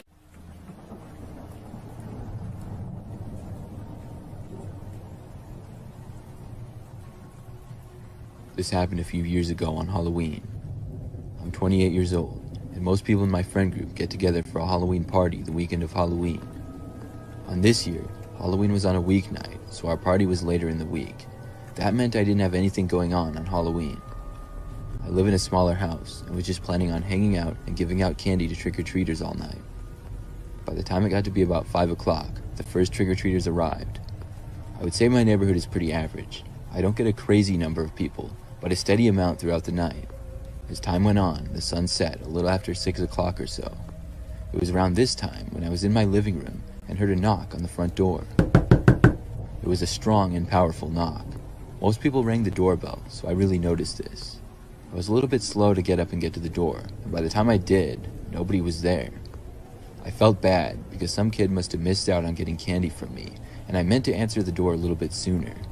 I looked around to see if I could see anybody walking down the street, but I didn't. After that, I went back inside. I got a few more kids at the door over the next hour or so, and once again, there was another loud knock on the door after that. I was much quicker to answer the door, but again, nobody was there. Now I was beginning to think that I was being pranked or something. When it got later in the night, it happened yet again. It was the only time people knocked on the door too. Everybody else would just ring the doorbell, so I knew when I heard the knock, whoever had done it would be gone by the time I answered. The last trick-or-treaters came by at about 8:45 or so, and by 9 o'clock, things were really quiet. At that point, I turned my lights off, signaling that I wouldn't want any more trick-or-treaters. It was about 9:30 when I heard the knocking yet again. I ran to the door and opened it as fast as I could. Still, nobody was there. I was pretty annoyed by this now. Who would have time to repeatedly knock on my door over the span of 3 or 4 hours just to run away before I could answer? I left my house and took a couple of steps out into my yard looking all around. I didn't see anybody. I called out asking who was there, but of course got no response. I shook my head and started walking back into my house. When I reached my front step, I suddenly heard a noise in the bushes directly in front of my house and to my right. When I looked, I was just in time to see somebody emerge from the bush and was headed straight for me. This person was a grown man, and I had never seen him before. I had maybe 10 feet between him and the front door. I ran as fast as I could, pretty much just as a reaction. When I reached the door, I swung it back open and got inside. I closed the door right behind me, and it closed right on the man's arm who was trying to get inside after me. This was just my screen door, so it didn't hurt him too bad, but it was enough to cause him to remove his arm from the door and back outside. This gave me enough time to slam the larger door and lock it, right before he opened the screen door and tried coming into my house. I screamed that I was calling the police, and then got my phone out of my pocket to do so. I looked out the window, and I watched the man running away through my yard and then down the street, but I called the police anyways. When they arrived, I told them all I could, and this was thankfully enough to keep the man away, because I never saw him again.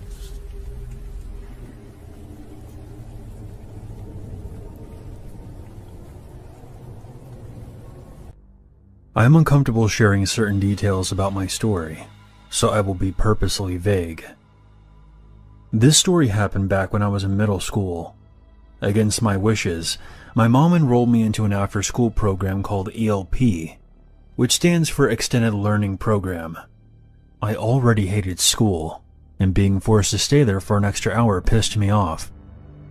I would usually get out at 4, but with the program, I was there until 5. I did well in school and I didn't really need the extra time. My only guess is that my parents wanted me out of the house for another hour. My house was a short walk from the school, so I would usually be back by 5:20 at the latest.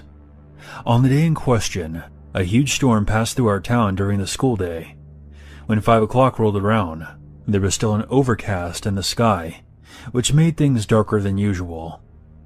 As soon as I left the school grounds, I noticed this old station wagon moving slowly down the street toward me. Maybe it was just a confused grandmother of one of the students, unsure of where the drop-off was. I simply ignored it and continued on. It wasn't until I was a block down the road that I realized the vehicle was tailing me. I looked behind me to see something truly terrifying. Behind the wheel of the car was someone wearing a white mask with a creepy-ass smiley face on it. I should have taken off on foot, but instead I just stood there like an idiot as the car approached me. Soon, the wagon came to a stop next to me. I looked directly at the driver's creepy mask before a muffled voice spoke to me. "Hi." I didn't respond. "Need a ride, kid?" I looked to the ground and shook my head. When I looked back, I was horrified to see that the driver was now pointing a gun at me. I took a few steps back. The driver then squeezed the trigger, and I heard a click. "Bang. You're dead." The wagon then took off down the street. I stood there in total shock. Some jackass thought it was funny to point a gun at a 14-year-old kid. I ran home and immediately told my parents about what happened to me. The police were called. They ended up arresting the man a couple of hours later outside of a grocery store. Apparently he suffered from schizophrenia and was off of his meds. The gun he pointed at me was real, but was not loaded. Needless to say, he was locked up indefinitely. We're going back almost 10 years ago now. But one morning I dropped my son off at school and then drove over to a nearby 7-Eleven with my infant daughter. It was pretty early in the morning, so there were only 1 or 2 other customers, and one of them was this older-looking guy with a walker who was slowly making his way around the store. I didn't pay him too much attention other than feeling kind of sorry for him. Then I picked up the few items I needed, then headed out to my car. Right as I'm putting my daughter in her car seat, I hear a voice behind me. I turn, and it's the old man with the walker, only there's something weirdly different about him than when I saw him in the 7-Eleven. He was walking upright, not leaning on the walker, and his voice sounded much younger than you would have expected from just looking at him. I remember all he said was, "Cute kid." Then as I turned around, I only got the slightest look at the guy and his brand new posture before he slammed the walker into the back of my legs. The force made my knees buckle, and I almost fell right on top of my young daughter. I'm not exactly the tallest woman in the world, so the height reduction from my knees buckling had me falling forward into my open car door, and I had really tried not to crush her as I fell. I honestly thought that he was trying to get me, which was bad enough. But when he grabbed me by the hair and started to drag me up and off of my daughter, I realized he was trying to get to her instead. I honestly didn't think that I could get any more terrified, but the realization that he was actually trying to take my infant daughter away from me was just too much to bear. I remember letting out the loudest, most ear-splitting scream I've ever let out in my life, begging him not to take my baby. He was so much stronger and faster than he looked, and I guess that was all part of his fiendish scheme to have everyone let their guards down around him. It honestly seems like divine intervention now that I look back at it. But someone was just pulling into the small parking lot just as he almost had a hand on my daughter, and seeing the struggle had them instinctively honking their horn over and over in a bid to break it up. I think they figured it was just an incident of spousal abuse or something, because they were just honking and didn't get out of their car until I screamed over and over again, "He's trying to take my baby." The moment they heard that, they came bursting out of their driver's side door. But then the guy sprinted past the passenger side and out towards the main highway. The second he did, another car comes speeding up and stops by him, which I first thought might have been another person coming to tackle him or something. But instead, the guy climbs into the second car and speeds off with a screech of his tires. What horrified me in the aftermath was that it was quite clearly a well-planned and almost perfectly executed attempt to kidnap my daughter, and I wouldn't be surprised in the least bit if it had worked on a previous occasion. After the kind stranger calmed me down, they helped me call the cops as I tried my best to calm my daughter down in turn. She was still too young to really know what was going on, but she picked up on my distress enough to be wailing and crying until I managed to lull her off to sleep. The cops who arrived at the 7-Eleven a short while after said that they'd never heard of such a thing happening there before, but they were able to check the street cameras outside the 7-Eleven to try and get a clear image of the getaway car's number plate. I stuck around long enough to find out that the car's plates came back as stolen, and the cop I spoke to said that there was a good chance that they just ditched the vehicle somewhere after wiping it down for prints. If they had already planned such a detailed operation out, there was a good chance they planned for that too. The only saving grace was that the officer assured me that my report was a step towards catching them. A small step, but a step nonetheless. The horrifying experience I went through that morning wasn't for nothing, as not only did the cops now have a description of the guy who tried to do the kidnapping, but their failure to kidnap my daughter meant that they'd probably hesitate before trying the same plan again. I took a lot of comfort in that idea, and if it wasn't for the cop taking the time to reassure me of that, I don't think I'd have dealt with the trauma of it as half as well as I did in the months that followed. But I did a lot of praying too. Desperate prayers that whoever had planned such a horrifying kidnap would never, ever be successful, and that no one else would have to endure the pure horror that I had. This story happened to my brother, and is told from his perspective. On Halloween of 2017, I went trick-or-treating with my friends who all call Harvey, Michael, and Daniel. We were all around 14 to 15 years old, and really just wanted to make the most of Halloween, as we had so much homework starting the 10th grade, and we probably would never be able to trick-or-treat again. Anyway, we were all walking down this random street at like 9:30, when we saw one house with insane over-the-top Halloween decorations that looked like it cost up to about $500. The four of us walked up to the house and rang the bell. Some 50-year-old looking man opened the door and said, "No need to yell. Just come on in and you'll get your sweets." Daniel told the guy, asked the guy, "Can you just bring the candy out here?" The guy didn't even answer. And so the four of us just walked away, not saying a single word. But of course, this story wouldn't be scary if it didn't end here. We were walking down my street when Harvey pointed out, "Guys, that man is following us." We all looked out behind us and saw the same 50-year-old looking man walking about 25 feet behind us. The four of us bolted all the way to the house. We ran to my house, we thrust open the front door, entered my house, and locked the door. The four of us were just hyperventilating as if we just ran an ultra marathon. I was starting to settle down when Jason said, look at the window. We all looked, and there he was, the old man looking through one of my windows. My parents were on a vacation, and my brother was at his friend's Halloween party, so we couldn't tell them. But what really made this horrifying was that I could see this guy holding a gun in his hand. I yelled at my friends, and we ran upstairs to call the police. The officers arrived in about 10 minutes. The man wasn't on my property anymore, but we remembered the house, so that's where we went. The cops went there, searched the whole place, and came out with the man in chains. It turned out the house was vacant, and the man was a serial killer who escaped from prison a month ago.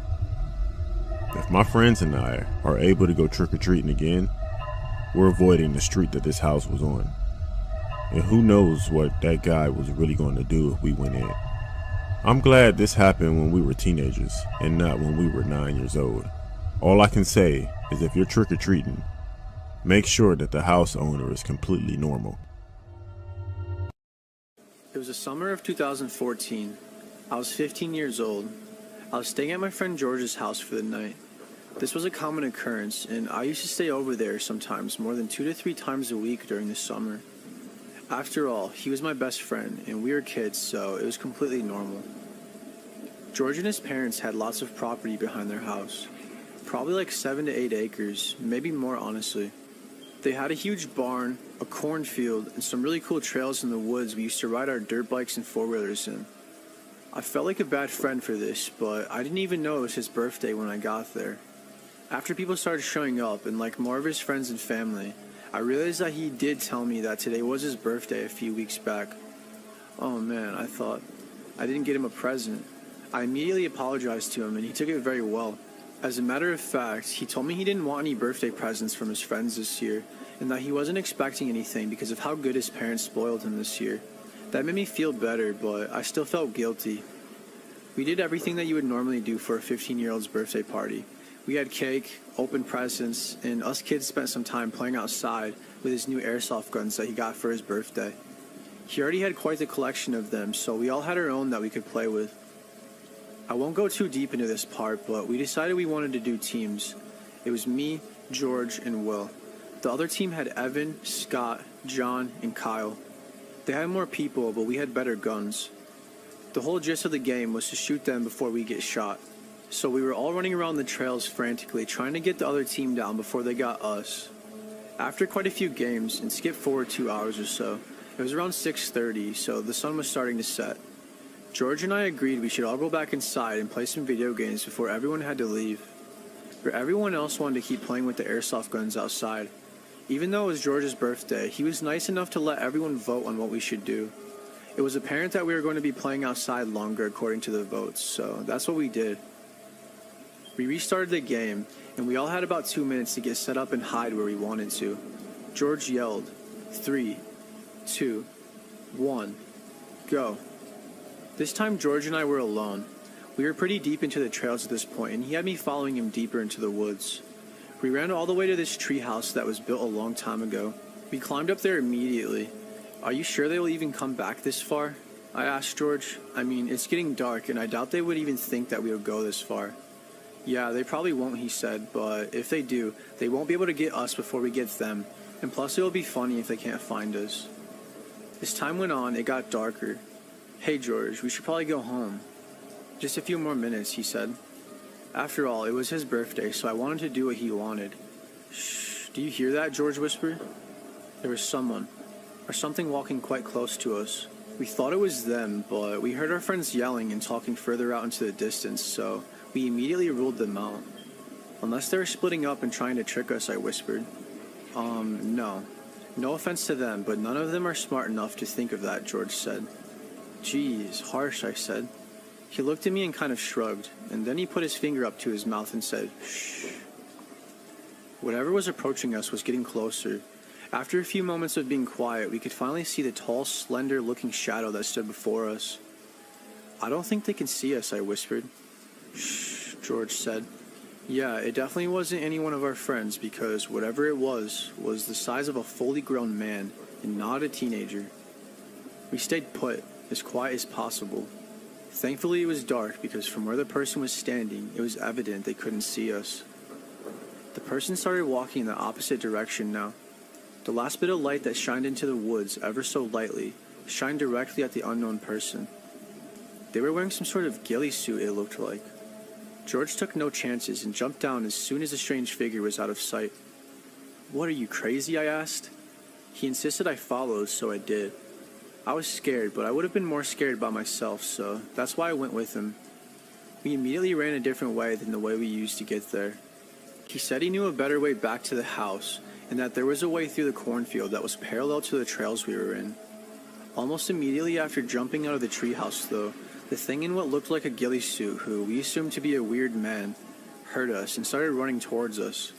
We had a bit of distance between us and him, and it was a good thing we were way faster, because I don't know what would have happened to us or one of us had us not have been faster. We ran screaming the whole way back. Our friends must have realized that we weren't joking, because they also started running towards us and made their way to us only a minute or two later. We all made it to my backyard, and my dad must have heard us because he ran out with no shoes on at all to our rescue. George and I told him everything. My dad immediately called the police, but there wasn't much they could do since they couldn't find the man, and since I couldn't give a description. The only thing I can really say is, I will never be going back out into those trails ever again, and I highly doubt George will either. This took place like 10 years ago. I was staying at Alex's house, who was my best friend at the time. It was just your average weekend of playing with Nerf guns, eating pizza, and drinking Mountain Dew, while playing Call of Duty and Halo on Xbox Live all night. You know, pretty much what every kid did back in 2012. This is more of a mysterious kind of story, and I'm certain that most of the people I've told either think it's made up or that I'm crazy. But my friends and I know it's true. Ever since this night, I've 100% believed that there is such thing as the paranormal, or whatever you want to call it. But you know what I'm talking about. Like ghosts, demons, maybe not that exactly, but something bad and extremely disturbing. Something that we as humans can't comprehend yet. So we were upstairs in Alex's room, just me, him, and Sebastian.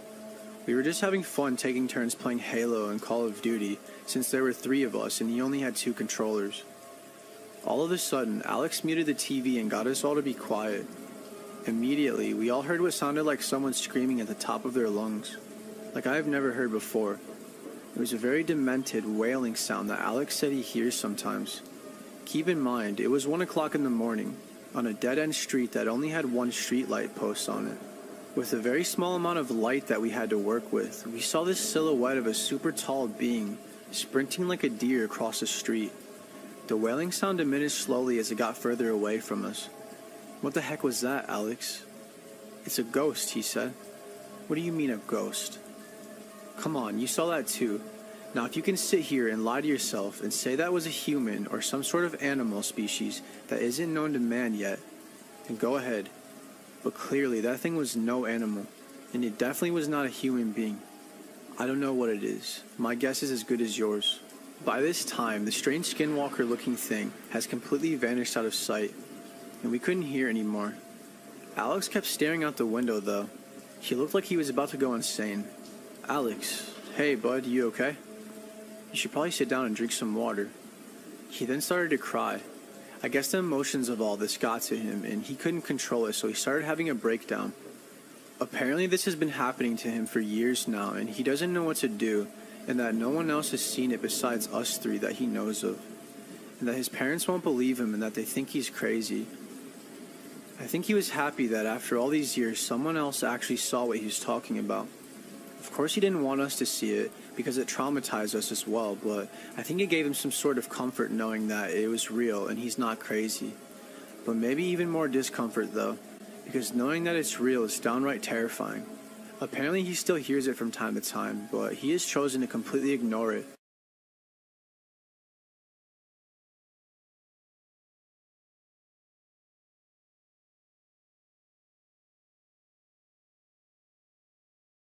Growing up, I had to get used to my dad pranking me, which is why, when he called me to tell me not to answer the front door as I was watching TV, I thought he was just messing with me.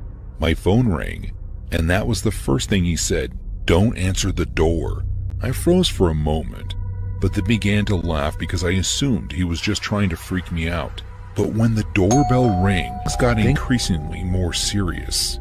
My dad must have heard the bell on the other side, because he very firmly said, "Don't go to the door." I asked him what was going on, because I could tell how serious he was being, and he told me that he wasn't sure, but the police were on their way. I was both shaking with fear, but very curious as to what was going on. The doorbell rang again, and I figured I could peek out the window and see who was there. I leaned over my couch and slowly moved the curtain out of the way, and my dad must have heard me gasp, because all he said was, "Hey, you're gonna be okay. The police will be there soon. Just don't answer the door." And I wish that made me feel better. But outside my house, there were at least 3 men, all dressed up in clown clothing and carrying what looked like weapons. I could see 2 of them standing on my porch, while another was walking around my yard. I told my dad that I was scared, and that was when the ringing of the doorbell turned to slamming on the door. I couldn't tell if they were knocking really hard or trying to kick it down. I began to panic, and as I turned away from the window that was facing the front of my house, I screamed. Standing on the other side of my house, with his face pressed against the window, was the 3rd clown. He waved his hand slowly as we made eye contact. The slamming at the front door grew louder and louder, and my dad tried to calm me down, though he knew there was little to be done until the police arrived. Thankfully, I could hear the sound of sirens in the distance. Sadly, so did the men trying to break in. The 3 of them quickly ran off my property and down the road away from the sirens. Once the police arrived, I unlocked the door and let them in. We explained everything to them, and they let us know that we weren't the only call that they had gotten like this in the past few months. Apparently, these 3 had been terrorizing people in the surrounding area for a few months before I had a run-in with them. A few years ago, during my sophomore year of college, I suddenly had to switch dorms due to housing and residence life at my university being completely awful to me and a few other student workers. Long story short, I lost my job and I actually had to move within a day. My parents came 5 states away and made a huge fuss in the housing office so that I was able to get more moving time. This is really important later in the story. I used to go on Instagram Live a lot because I'm a music minor, and practicing in front of an audience really helps me improve my piano skills. I guess Instagram had begun offering the feature of showing stories and lives on the Explore page, so I ended up getting a lot of views and comments from strangers. Nothing too bad. It was usually just song requests that I couldn't fulfill because I had a strict repertoire from my piano professor, or hard eyes from strangers. I used to really enjoy the lives until I got a comment from a man who knew exactly the location of my university. I never wore any kind of school attire during my lives or publicized my location on Instagram, so it made me a little nervous. I stopped doing lives after that for a while, getting caught up in regular work, and figured everything was fine. The guy sent me a few messages offering to take me on a date. A quick scan of his profile made it clear that he was at least 50 years old. He worked as a laborer for the city my university is located near. He asked me several times a day what buildings my classes were in, if I liked the cafeteria, etc., until I finally got scared and decided to block him. However, before I blocked him, I called him a pervert and a freaking weirdo for being so interested in me when I was so much younger than him, and for also trying to find me when I was trying to go to class. A few weeks later, after I'd forgotten about his weird messages, I got a message from him saying something along the lines of, "I waited for you in front of your old dorm for hours, but you never showed. Did you go home for the weekend? You shouldn't be so rude to me next time, or else we won't have fun whenever we meet face to face." That message scared me more than I'd ever been scared in my life. One of my really close friends graduated from the university and began working as a campus police officer around the same time that this all happened. So I decided to go see her and see what I could do. Sadly, not much could really be done about it. but I definitely pulled back on my social media presence. The guy had followed me from 2 more Instagram accounts with different usernames, and I blocked all of them before he could even message me. Thankfully, since leaving after that spring semester, I haven't heard from him since. So to the creepy old guy from Instagram that wouldn't leave me alone, I really hope I don't hear from you ever again. When I was in the 8th to 10th grade, I was extremely involved in this small building server. The average age was probably about 15 to 17, and I joined a group of builders and Skyped with them every weekend for like hours. We all became close fast, and we trusted each other, enough that we actually followed each other on Instagram. I became particularly close with one of the builders in my friend group named Peter. Peter was in the same grade as me, and we ended up texting quite a lot. I had heard some rumors that Peter might have a crush on me, which he denied, which I kind of found laughable because, it was the internet, and I just brushed it off. Everything was fine for a while, until something began to feel really off whenever I talked to him. I was starting to constantly catch him telling these small lies. This really bothered me, so I figured it was time to distance myself from him and just stop talking to him altogether. Cut to a few months later of no contact, and Peter out of the blue sends me a text that he's going to be possibly transferring to my high school. He said he was doing this so he can get in-state tuition for college. Peter's plan was to somehow live completely alone and support himself while in high school. My stomach dropped when I read that text, and I just felt really off. I try to be calm, but also tell him that his plan is crazy. I tell him that it's oddly convenient that he chose my random suburb of all places. Peter just insists that his plan will work out, and it's really just a coincidence that he's going to my high school. I'm trying to call Peter's bluff, hoping he's just screwing with me because I cut him off. Peter then says that he's already bought the plane tickets, and he's going to stay in my town to go visit some high schools in the area. Fear washes over me. I begin to realize that Peter definitely has some really weird unhealthy attachment to me. Peter wasn't bluffing. To my horror, he posts a picture on Snapchat at the airport. Peter asked me to meet him up while he's there, but of course I decline. Later on, I see on his Snapchat story that he's actually taking a tour of my high school. He takes lots of videos and pictures, and probably hoping I can see it.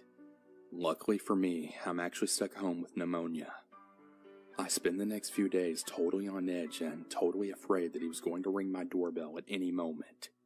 Luckily, he wasn't smart enough to find where I live, and he flies home and doesn't even follow his plan. The most baffling part? None of my old group on the Minecraft server even thought he was doing anything creepy. I honestly felt like I was going crazy for even thinking this was weird. I thought that my rejection for this meetup would be the end of it. But about 2 years later, I had just committed to my dream college. I still stupidly followed Peter on social media because I wanted some kind of warning if he was coming to my area again. Once again, Peter did. I see him posing right in front of the library at my college with the caption saying, "Transferring here is definitely the move." Cut to a few months later, and Peter finds out that I had a boyfriend now, and he directly contacts me for the first time in like 2 years. He starts asking me strange questions like, "Is he gonna protect you?" I shouldn't have answered, but for some reason I did. I finally blocked him, and out of fear, I decided to stop following him on social media. He hasn't tried to contact me since.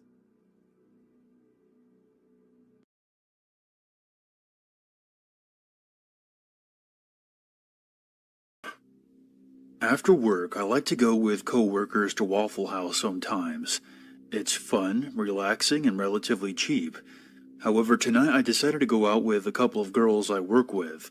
I don't have a vagina myself, but since we all closed up together, we thought we would go grab something to eat. So while we're eating, I'm facing the door, and in walk these 2 drugged-out looking people, which isn't uncommon for Waffle House. But something about these 2 people in hoodies in the middle of summer in Texas really put me on edge. The 2 girls I was with were both pretty attractive, and the 2 guys also took note as they walked past. I've been in a couple of sticky situations and can always tell when shit is about to go down. and these guys gave off that vibe like no other. They sat behind me where I couldn't see them in any reflection. It was nerve-wracking. A few minutes went by before I realized that it was just our two groups in the restaurant. I glanced over my shoulder and saw they weren't eating anything, just drinking and staring at us. Fuck. I told the two girls I was with that we should try to hurry up and go because I was tired, trying not to freak them out, because assholes like those guys feed on fear. We got up, and I look over at them. They were still watching us with empty drinks now. At this point, I should say two things. I have an injured knee right now from practice that causes me to limp a little, and I train in Muay Thai boxing and compete internationally in Brazilian Jiu-Jitsu. I'm not one to be fucked with, but the limp definitely gives off the impression that I would be easy to overpower. So as we were paying, I noticed one of the guys point at me and make a stabbing motion, and the other guy smiled, and they both stood up and walked towards us. One of the girls I was with was making sexual passes at me, which were very visual. I told her to stop as these guys got closer, and I saw one lick his lips as the other held one hand in his pocket. I told the hostess to keep the change and hurried the girls outside while trying to hide my limp as best I could. We got to the parking lot, and I told one girl to go to her car and gave the other the keys to my car and told them to hurry up and get in since I couldn't run with my limp and that I would explain later. The guys came out as I was getting in my car, and I saw one of them pulling something out of his pocket and heard him yell something I couldn't make out over the sound of us noping the fuck out of there. I texted the girl who I wasn't taking home and explained the situation and why I was acting weird. I hate to think about what could have happened if I had not been paying attention to my surroundings. Bad shit almost went down because of, I'm assuming, crackheads at Waffle House. Over the last 7 months, I've been working for someone I responded to on Craigslist. Well, I'll just explain everything. This seems like an appropriate place to post this. I was scouring the internet for some sort of paying gig, I didn't really care what. Then I came across a post on Craigslist. I had refreshed the page and there it was. Someone was looking for a person to come by and feed their pets.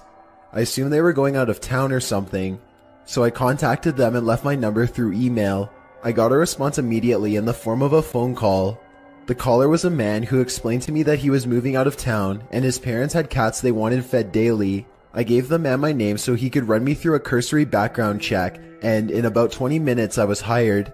I went there the next morning to get all the instructions and whatnot, and met the man I spoken to on the phone. His name was Ben. Ben explained to me that he could no longer be able to care for his parents' cats, and that his parents needed to focus on themselves, so I was being brought in to take care of that. The money would be left on the kitchen table at the end of every week, $200 a week, just to feed some cats, I know, right? In addition to that, money for more cat food would be left for me as needed. Then he told me the first thing that I thought was strange. I was to come at exactly 10 a.m. every day and be gone by 10:10 a.m. and I was never under any circumstances to interact with his parents. He told me that when I'm in their home, they will be in their chairs in the living room watching television, and that I was not to disturb them, ever. He asked if any of that would be a problem, to which I assured him it wouldn't. He then showed me the area in which the cats eat. There were 4 cats, and where the food was kept. While not rude in the least, he was very adamant that I not explore further in the house, to which I assured him it wouldn't be a problem. He ushered me outside and showed me where the spare key was in case the door was ever locked. But he told me that was very unlikely to happen, and with that he expressed his hope that I could be trusted one last time, shook my hand, and told me to be there at 10 a.m. every day starting tomorrow. If I was ever unable to make it, call and leave a message on their home phone, to which he gave me the number. I shook my head and was on my way. The next day came and I went inside at exactly 10 a.m. I walked into the house and immediately to my right were Ben's parents, sitting in recliners, facing away from me, watching some kind of game show. I announced my presence, which they ignored, and made my way to the kitchen. I fed the cats bowls and left. The exact same scenario played out countless times over the next few months. 10 a.m., unreturned hello, feed the cats, leave. On Fridays I would pick up the small stack of $20 bills from the kitchen table. It was the easiest job I ever had. Then came the inevitable. One day I was running late. I got to the house at 10:08. I entered and apologized to Ben's parents for being late, to which I once again got no response. They just kept sitting in their chairs watching their game show. I went to the kitchen and fed the cats. I looked at my phone, which read 10:11, and walked down the hall towards the front door. When I reached the living room, I jumped and gasped out of shock. Ben's parents were now standing in the dark behind their chairs, completely still, staring directly at me. I apologized for running late and got out of there. Though unnerved, I went back the next day on time and everything was fine. A few more months went by of nothing strange, and then came the last day I was there. I got there at 10:03, but wasn't worried because I knew I could be out before 10:10. The problem came when I was in the kitchen and I heard someone whisper the words, "Help me." It startled me and I jumped, looking around for the source of the cry for help. I saw no one around, but I heard it again, and then a third time. I began looking around before realizing I was running behind. I looked at my phone and it was 10:10. My heart sank to my stomach when I looked down the hallway and saw Ben's parents for the first time in the light. They were grossly emaciated and pale, looking completely malnourished. They were essentially walking skeletons. I apologized for taking so long and said I'd be on my way, but they just stood there, blocking the way to the front door. I said I would take the back door, which was located in the kitchen, but when I went to open it, it required a key to open from the inside. Seriously. It was at this point that true panic set in. I looked behind me, and the parents were now about half a foot away from the entrance to the kitchen, and I had nowhere else to go except for what I presumed was a door to the pantry. They had blank stares across their faces, and their eyes looked as if the life had left them a long time ago. In a last-ditch effort, I went to the door that I thought was the pantry, and found it led to a staircase leading into a basement with, of course, no light. As soon as I opened the door, there was a horrid stench that washed over the otherwise clean air I was standing in. I carefully went down the stairs and looked for a window, but they were all nailed shut. I happened to look back up the stairs, and the parents were now standing next to each other at the top of the hallway. It was truly horrifying. I pulled out my phone and called 911, not knowing what else to do.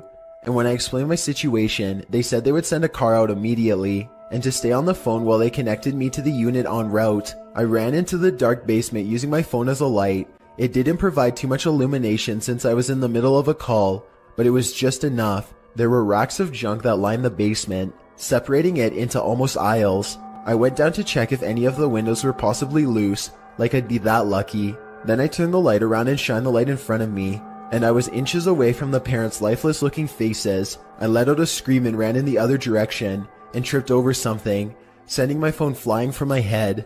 Of course, it landed face down so I couldn't find it. I ran back up the stairs and into the kitchen, looking back and seeing the parents standing at the bottom of the stairs with slight grins on their faces. I ran down the hall to the front door and flung it open, screaming when I saw the cop standing right in front of me. He asked me if I was the one that called as I pushed past him to get outside, and I told him I was. I looked in the window and saw the parents sitting in their chairs, watching their game show. I explained that these crazy old people had trapped me in their house and were chasing me around. The cop went in to talk to the parents and look around while I sat in the cop car. He came back out about 5 minutes later and asked if I was sure someone was chasing me. I said yes, I was absolutely sure that it was the two old people that lived there. He informed me that the people that live there, the people in the chairs, have been dead for quite some time. I asked what the smell in the basement was, and he said there was another body down there. Backup showed up. I gave them my statement and explained how I'd been coming there every day for months and months to feed the cats. I told them to call Ben, the homeowner's son. I gave them the number and it was disconnected. I used to work at a Starbucks here in Cardiff, and I've got to be honest, it's one of the better jobs I've ever had. The manager was brilliant, the other staff were nice and looked out for each other, so for a minimum-ish wage job, it was about as good as it gets. The only bad shifts to work were the first halves of Monday and Tuesday mornings, as the pre-work rush meant people were often at their absolute worst. I mean, don't get me wrong, people could be complete jerks at other times of the day or week, but the highest concentration of them was Monday and Tuesday mornings, without a shadow of a doubt. But rude customers aren't scary. Annoying and frustrating, yes. Chillingly cruel and calculating, not as much. Which is why this particular incident has stayed with me for so long, and I always seem to use it as my personal point of reference for how terrible human beings can be to each other.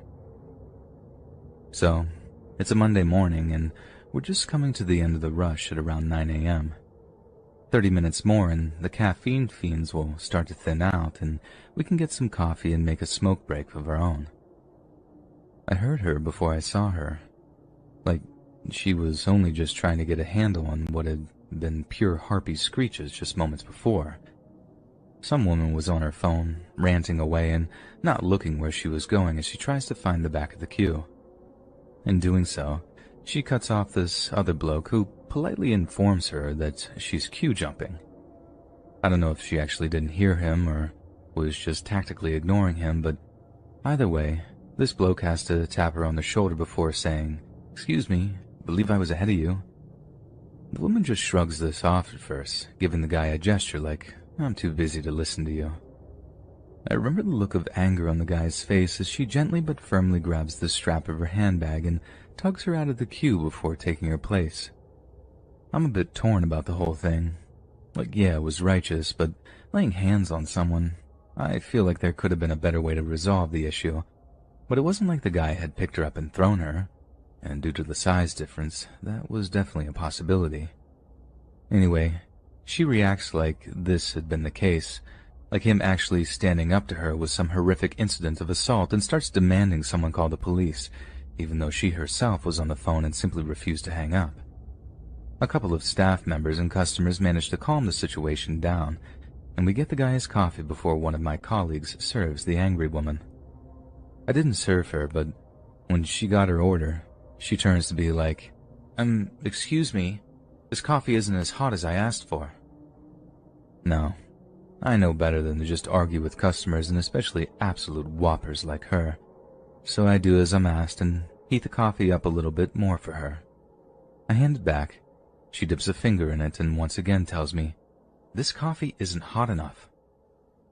Now bearing in mind, she just watched me run some steam through it, but again, I do as I'm asked and give her back some literally steaming hot coffee that she proceeds to absolutely overload with sugar. No wonder she was in such a stinking mood. Her entire life was probably one big sugar crash, hence why she was such an unbearable person to be around. But little did I realize, that coffee wasn't for her, and on her way out of the store, she took the lid off of her scalding hot syrupy coffee and threw it in the guy's face as he sat reading his newspaper. God, the sound of that guy screaming was absolutely horrific. Like I didn't actually see the woman throw her coffee in the guy's face, so I thought someone had broken a leg or something. That's the only time I've heard someone scream in pain like that. When my old skating buddy absolutely shattered his leg on this visit to a Bristol skate park one year. But what followed in the coffee shop was pure chaos. People were pouring bottles of water onto this guy's face, ambulance staff and police turning up. I think the woman legged it as soon as she threw the coffee because, to my knowledge, no one was arrested. But the guy who had the coffee thrown on him suffered life-changing injuries. From what another colleague told me, the gross amount of sugar in the coffee meant that some of it actually stuck to his face like a kind of molten hot glue. He'd been left with terrible scarring for the rest of his life, and all because he stood up to some absolute monster in the queue that morning. That's what I find really scary, that some people out there are so unhinged that a seemingly normal interaction with them could end up with you suffering injuries you'll carry with you for the rest of your life. Just one moment of misjudgment, one little enough is enough moment, and boom, you're going to look at a very different version of yourself in the mirror for the rest of your natural life. I have a beach house in Florida that I tend to visit with my girlfriend on the colder months up north. In the warmer months, we'd still visit occasionally, but nowhere near as much, since there wasn't as much of a need to. It was early February, freezing up in Connecticut, so my girlfriend and I took a trip down to Florida to visit the beach house. By the time we actually got to the house, after a day and a half's drive, it was starting to get dark out. It was actually a long month and a half since I'd been there the last time. The electricity and water and everything was already on since it was the winter, and I kept everything on during the winter season due to our frequent visits. So all we had to do when we arrived to the house was unpack, take a couple of lounge chairs, and walked 20 seconds onto the beach to take a nap. We didn't even check out any of the other rooms because we were so drained. We lounged down on the beach until it got really dark. I felt my girlfriend's hand on my shoulder. I looked up at her and she asked if I left that light on. I turned to the house and saw one of the upstairs lights on. Not just that, but at one of the windows in that room, there was a shadow outline. I looked at my girlfriend and she looked at me, and I think it sunk into both of us that someone was in that room at that window. I told her to wait there, and I ran up to the house as fast as I could. When I got to the back doors, I started being really quiet. I slid it open and shut quietly. Being that I was barefoot, it made tiptoeing a bit easier. I made it to the stairway and then halfway up the stairs before I heard a door shut upstairs. I went up the remaining stairs a bit quicker now and saw that the door to the room that had the light on was open, but the lights were off now. I kept the lights off though. I just used the flashlight which I had in the shelf ledge upstairs. Then I noticed the closet door. It was shut. That must have been the door I heard closed. I figured I would shut off the flashlight and tiptoe to the door of the closet, and I slowly put my ear up to it to listen. There was nothing but silence in the room and on the other side of the closet door. I wasn't sure what was going to happen when I opened that door. If someone was in fact on the other side, I had to confront this. I grabbed the two little knobs and finally brought myself to yank the doors open, but it was empty in there, or at least from what I could tell, it was dark. I grabbed my flashlight and switched it on again, and yep, the closet was empty. But a creak in the floorboards outside of the room caught my attention. I ran into the hall expecting to see the intruder, but no, it was just my girlfriend. I got mad at her for coming into the house, even though I told her not to. But now that she was there, I told her to help search the upstairs. We looked around in all 3 bedrooms upstairs, all the closets, and the bathroom, but there was no one. Then we checked the downstairs. Every room, every closet, no one. We had to figure out who was in the house and how they managed to escape. So we locked all the doors and looked around the house for any signs of breaking and entering or stolen items, but there was neither of that. So we brushed up and went to bed since we were exhausted. However, that night, before we could fall asleep, there was a click under our bed. I asked my girlfriend if she could hear. She said yes. I got out from under the bed and got down onto my knees. When my face got to the ground level, giving me a view of the underside of the bed, I could see the intruder lying under our bed. I looked at him face to face before he crawled out and made a break for it. I couldn't catch him once he got outside because I was still barefoot. I also didn't get a very good look at his face because we only looked at each other for about a few seconds. We once again searched the whole house to see what he could have stolen, but surprisingly, nothing was stolen.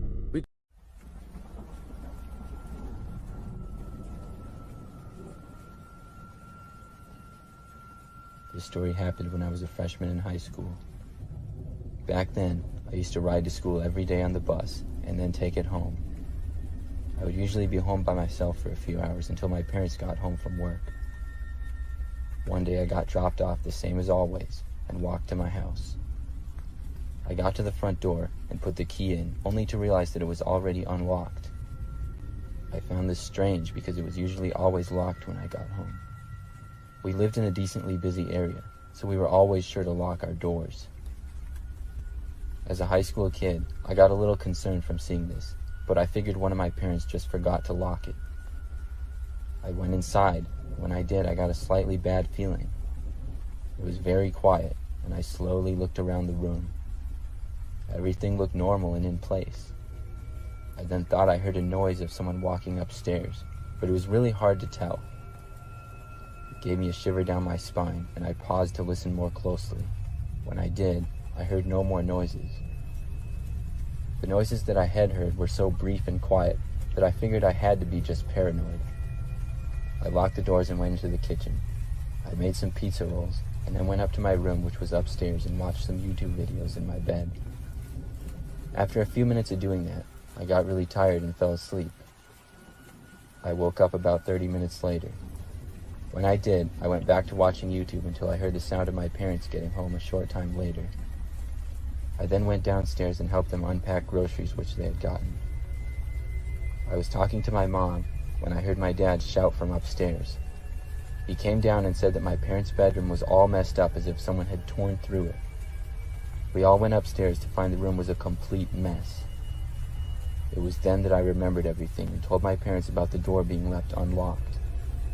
They told me when they got home that I had left the door unlocked as well, but I know I had locked it. The police were called and came over to search the house. Nobody was found, but my parents did have several valuables stolen. I realized that I most likely was home with the intruder in the house and had taken a nap with him, probably in the next room. It gave me the chills, and I'm very lucky that I didn't decide to look in my parents' room.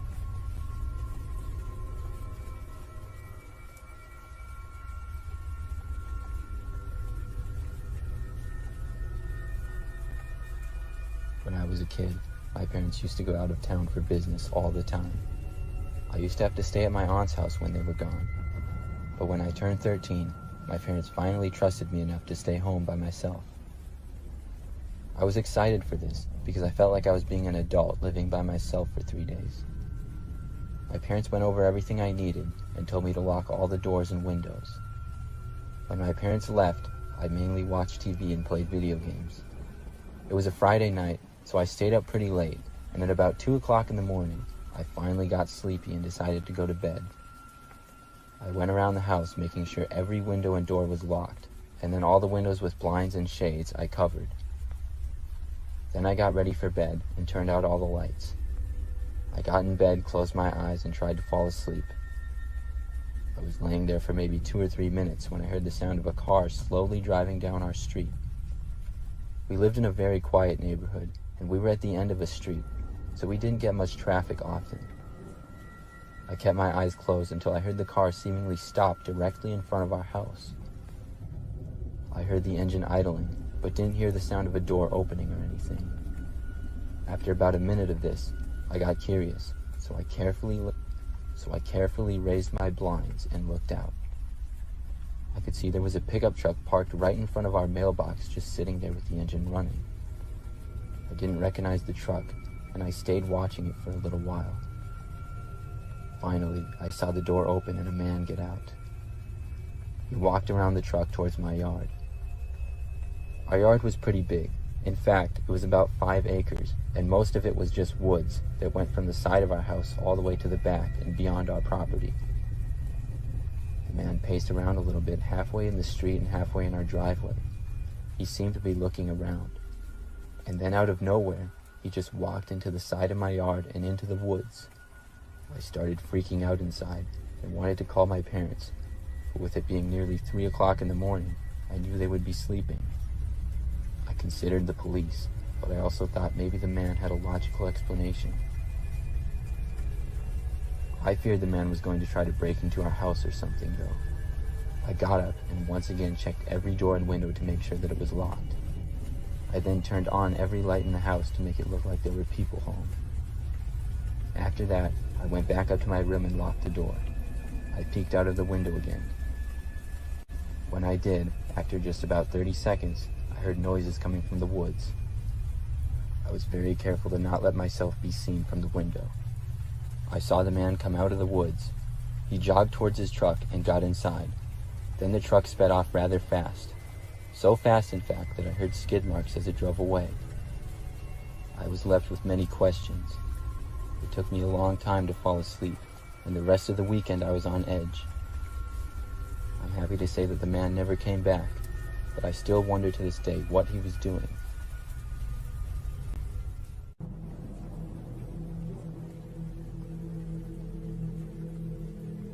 This happened about 10 years ago. I was, I think, about 12 or 13 at the time. One night on a Friday after I got home from school, my parents told me they were going to dinner with some friends. That meant I would be home alone for the night. I was the only child, and my parents would occasionally leave me alone. I always enjoyed it because I felt cool and grown up to have the whole house to myself. I asked my parents if I could have my friend Ryan over, and he came over a little bit later. We played some basketball, and then my parents left. Me and Ryan played some video games for a few hours after that, and then he left to go home. I stayed in my room playing Madden on my PlayStation.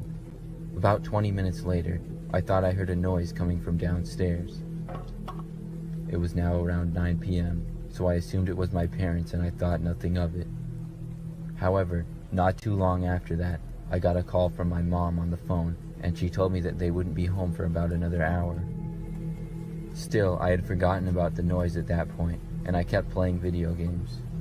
That is, until out of the corner of my eye, I was sure I saw somebody walk past my bedroom and down the hall. I had my bedroom door open only about a foot or two, but I was sure I had seen somebody walk by. I tried to convince myself that it was just our cat or something, but suddenly I got really creeped out, and I wasn't feeling safe in my bedroom anymore. I wanted to get out of the house, but I was afraid of what I had seen. I waited in silence to see if I could hear anything else, but there was no noise. Then I heard the floor creak at the end of the hall past my bedroom. My door didn't have a lock on it and was on the second floor, so I felt if I made a run for it, I would be able to safely get downstairs and outside. I just didn't know who or what was at the end of my hallway. I was too scared to make any noise or look down the hall. I just sat there in my chair, staring at the crack in my door to see if whoever was there would walk by again. After a couple of minutes, I finally got enough courage to walk over to the door. I did it as quietly as possible and then stood next to the door and listened. I didn't hear anything, so I decided that on the count of 3, I would quickly walk out of my room and down the stairs as quietly as possible and then go out of my house. I took a deep breath and quickly left my room, but as I did, I guess that my curiosity got the better of me and I looked to the end of the hallway. I saw a dirty woman with really messy hair crouched down against the wall with her hands over her face. As soon as she saw me, she started to scream. I was more than freaked out, and I ran as fast as I could down the stairs and out the front door. As I did, I heard her screaming getting louder and louder. When I got outside, I immediately took out my phone and called my parents. They told me to call the police, so I did, and then I ran to Ryan's house, which was about 5 minutes away. My parents picked me up from Ryan's, and then we all went back to my house where we saw multiple police cars with flashing lights as well as an ambulance. I had to talk to the police, and my parents did for a while too. I guess when Ryan left out the front door, he left it open, and a lady that was messed up on drugs walked right in. It was something I will never forget.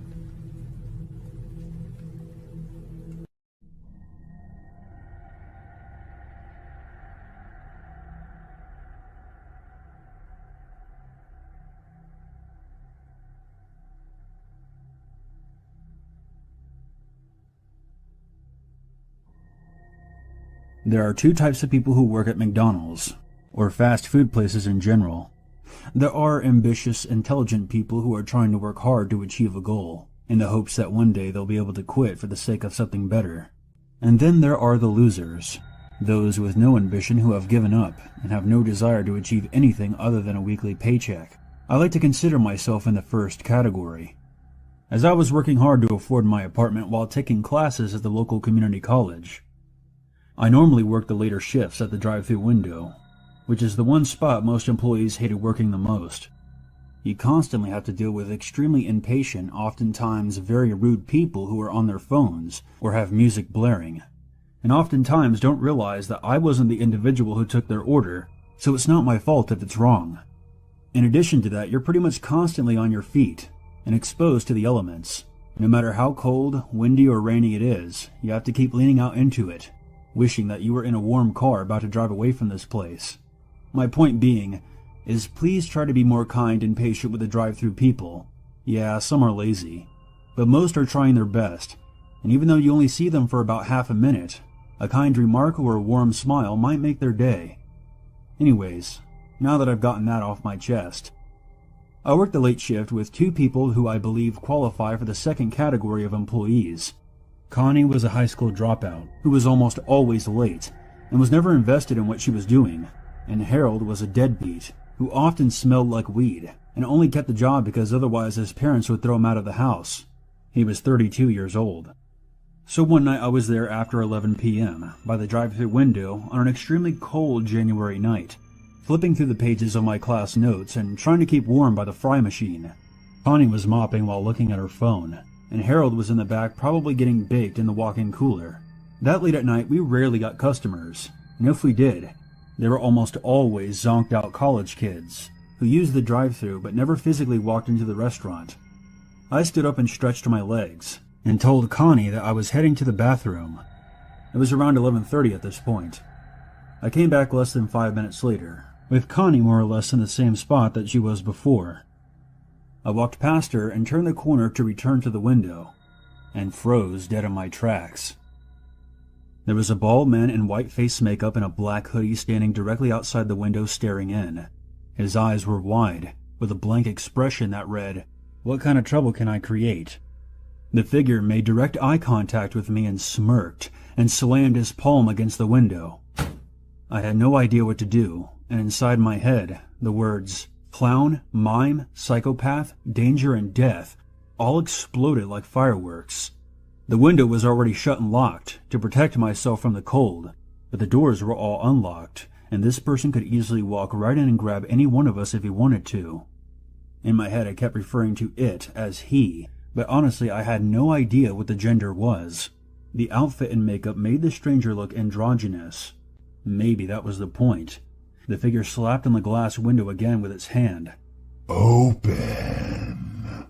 Drawing out the word like a snake. Now, even if the figure wasn't dressed like that, I was under no obligation to open the window. It's unlawful to serve walk-ups at the drive-thru window, certainly for their safety, but also for ours. I shook my head and backed away. I called over my shoulder, "Lock the doors."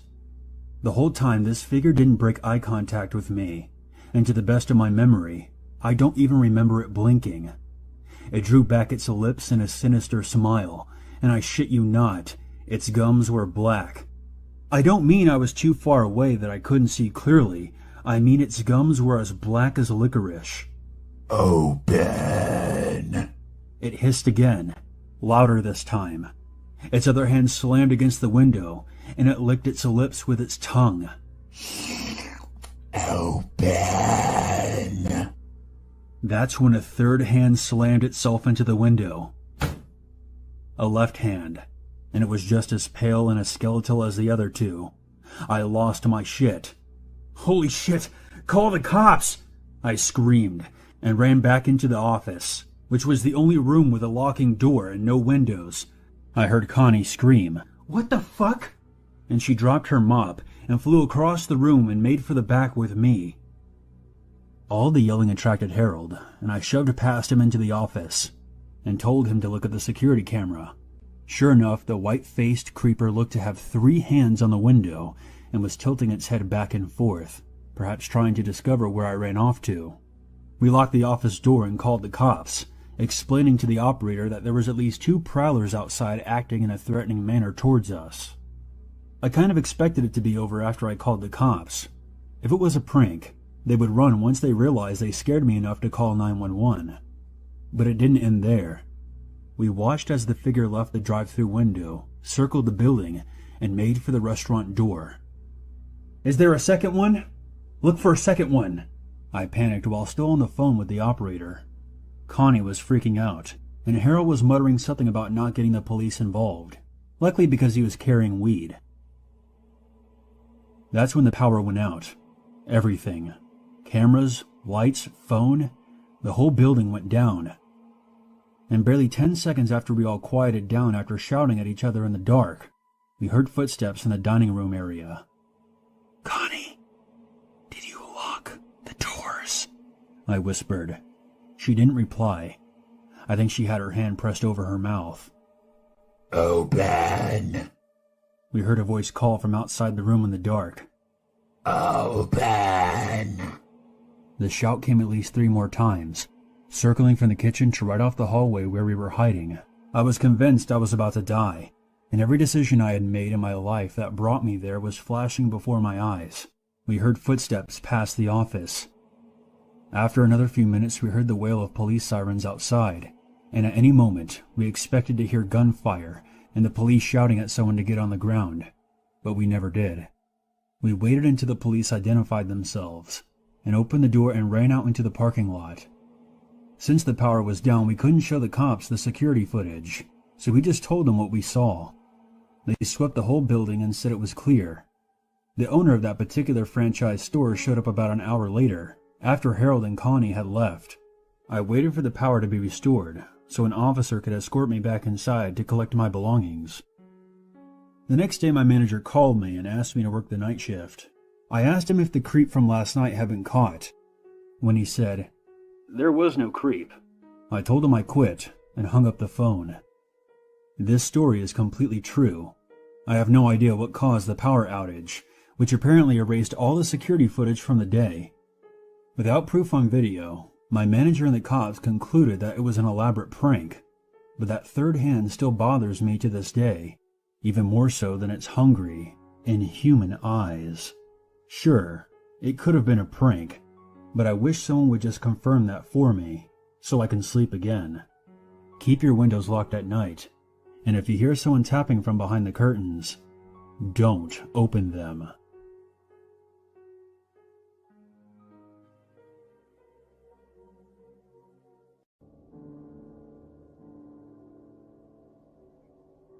I'm 20 years old and I live in Canada.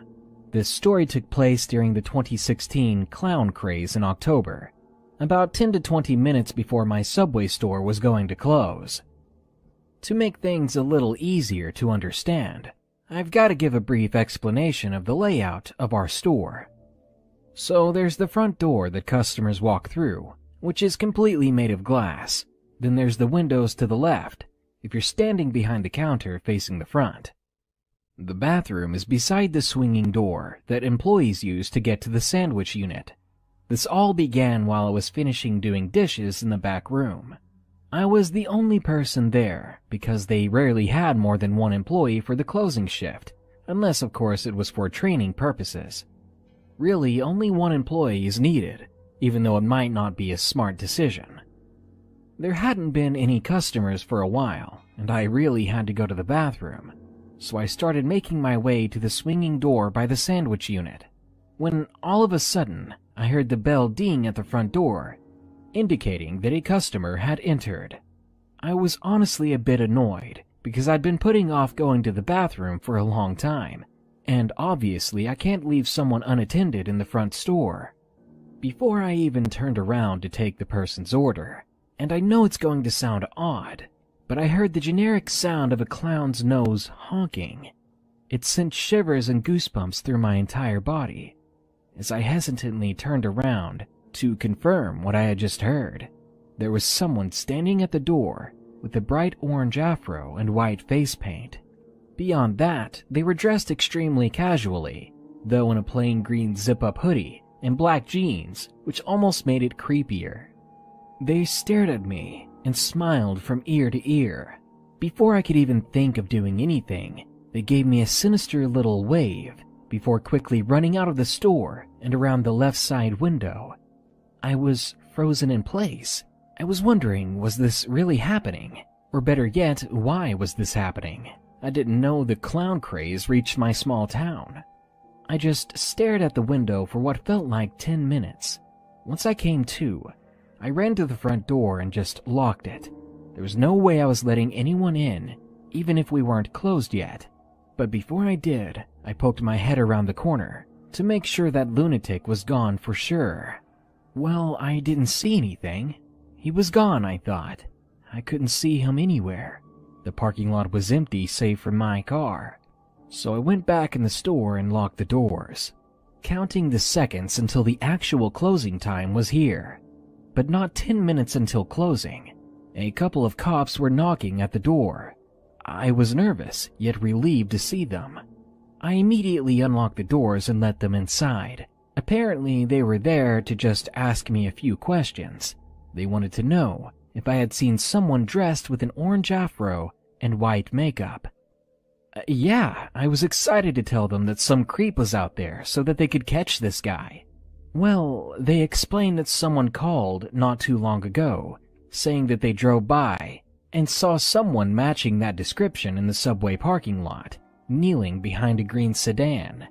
They were holding a carving knife. My heart seemed to stop. That was my car. This psycho was waiting for me behind my car. If the cops hadn't scared him away by showing up, he'd still be out there. What would have happened if I walked out there alone at closing time? I was scared more than I'd ever been, but the cops offered to walk me to my car and even check it if I needed them to. I happily obliged. Then I got out of there and stayed the night with a family member nearby, because after that horrific experience, I couldn't be alone. The clown craze was always hilarious in my eyes until something actually happened to me. There was just something horrifying about the contrast of the clown hair and makeup, along with normal everyday clothing. Better yet, what would have happened if I was already in the bathroom, defenseless and unaware? I'm so thankful I held it for as long as I did, and that some stranger drove by and saw this weirdo. I'm happy that I didn't find out what this lunatic was capable of. You can bet I don't work the closing shift at Subway anymore. After my first semester of university, at the beginning of May, I decided to reward myself by getting tickets for a band I wanted to see. They weren't playing in my hometown, unfortunately, and the nearest venue that they were playing was in a small town 6 hours away by train. I had a friend who attended a university in the town who agreed to let me stay with her, so I figured that I would be fine to go up. I had never been to this town before, but having lived in larger cities my entire life, I often associate small town with safety. I declined my friend's offer to drive me to the concert, considering she was studying for finals, and I enjoy a good walk. The town was divided by a river, and to cross that river you had to go over one bridge, then walk through a park on an island, then cross a second bridge to get back into town. To get to the first bridge from my friend's university, you had to walk down a nature trail. All this was perfectly lovely, as I did it at sunset. I had just emerged from my first winter in a rather harsher environment than I had grown up in, and the whole nature trail park combo was filled with joggers and children playing, and squirrels and everything that I had missed. This is only noteworthy in that I felt completely at ease with my route, but I was pretty distracted and didn't pay a whole lot of attention to exactly which path I had taken. The concert didn't let out until probably slightly past midnight. I got to the first bridge, crossed, and proceeded across the island to the second bridge. It was a nice night out, and I was actually sort of enjoying myself in the warm spring air. That is, until I got to a hill I didn't remember walking over on the way there. I stopped at the base of it, feeling that something was off, but eventually attributing it to the fact that I had somehow forgotten an entire hill. How funny, I thought as I walked up the mystery hill. All my thoughts ceased as I got to the top and found myself looking down the path into an empty carnival, and beyond that, the second bridge. Walking over a hill, I didn't see an entire carnival, and I don't remember it, and this definitely left me on edge. But I didn't really see any way around it. Literally, there was forest on either side, plus the bridge was right there, and besides, the carnival looked abandoned. So I start off down the other side of the hill into the creepy carnival, maintaining a quick pace, definitely on high alert. I kept my focus mainly on the bridge I was aiming for. I was most of the way through when I saw the people. I saw them from far enough away that I didn't jump, but I did stop dead in my tracks. They seemed pretty normal looking by their clothes, and I was too far away to see their faces. They were sitting in whatever was available. Lemonade stands, immobile roller coasters, covered picnic tables. I didn't really know what to do about it, and I'm not sure that there was much a better option available. But in the moment, feeling I had to do something, I started to walk forwards again. And as I did, I made eye contact with the first one of them I saw, and held it as I walked through them. The man I had chosen to look at I remember very vividly, looking a lot like I imagined death would look like. A gaunt, drawn-out face with no expression of any type on it, sunken eyes that followed me as the rest of his body stayed still. From what I could tell, the rest did the same. I was terrified out of my wits, and for some reason, making eye contact with this zombie of a man was the only thing that I felt was keeping me safe. I never broke eye contact with him until I reached the second bridge, so far as to opt to walk backwards down the trail. I turned and crossed the bridge at a sprint, and someone shouted behind me, which only prompted me to run faster. Now, I mentioned that the route from the university to the bridge was a nature trail. This meant that it had no lights on it and was as black as the void, trees covering up the moon and making it impossible to see anything. I didn't care. I ran down the trail, tripping over who knows what, anything to put distance between me and the creepy carnival people. Eventually, I reached a patch of light at the edge of the university and stopped. There wasn't any noise anymore except for crickets and my own frantic breathing. If any had followed me, they hadn't done so for long. I managed to gather myself together and remember that I did in fact have a cell phone, which at that point I used to call my friend to have her meet me at a well-lit spot on campus, populated by studying students. I told her what had happened and her eyes got really wide. As it turned out, unbeknownst to me, there were two trails through the park on the island, a north and a south one. I had taken the north one on the way there and accidentally taken the south one on the way back. She told me that people never, ever passed through the carnival at night, as it was where the local meth addicts and gang members would hang out. They were unpredictable at best, and at their worst, well, muggings were the least of it. I'd gotten off extremely lucky. So everything ended up being explainable, but somehow that made it even worse.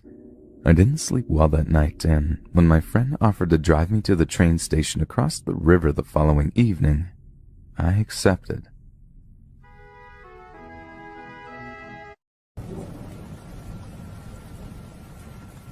A few years ago, the summer after I graduated from high school, me and a few friends all met up at a carnival at a nearby city. It was a pretty popular event. It happened every year with all the normal games and rides you would expect.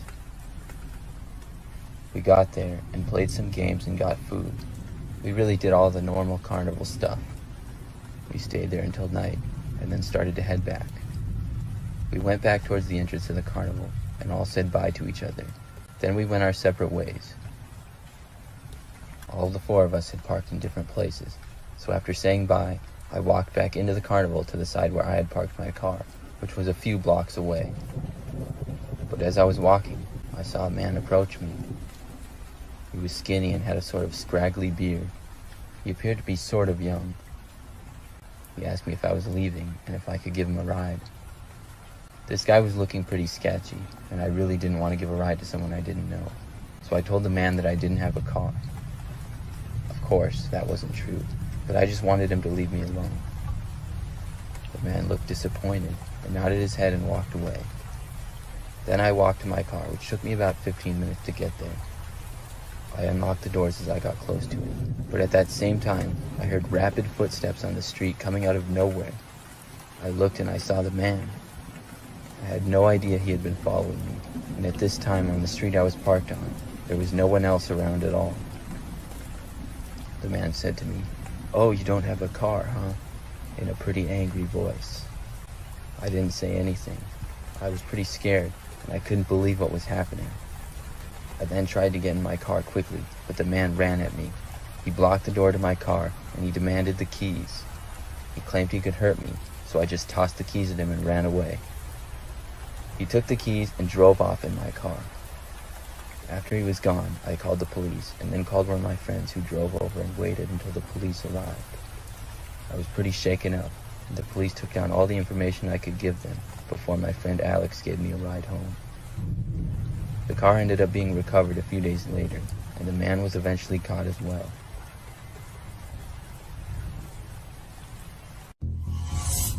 One day when I was a junior in high school, the bell had just rung, and I was on my way to art class.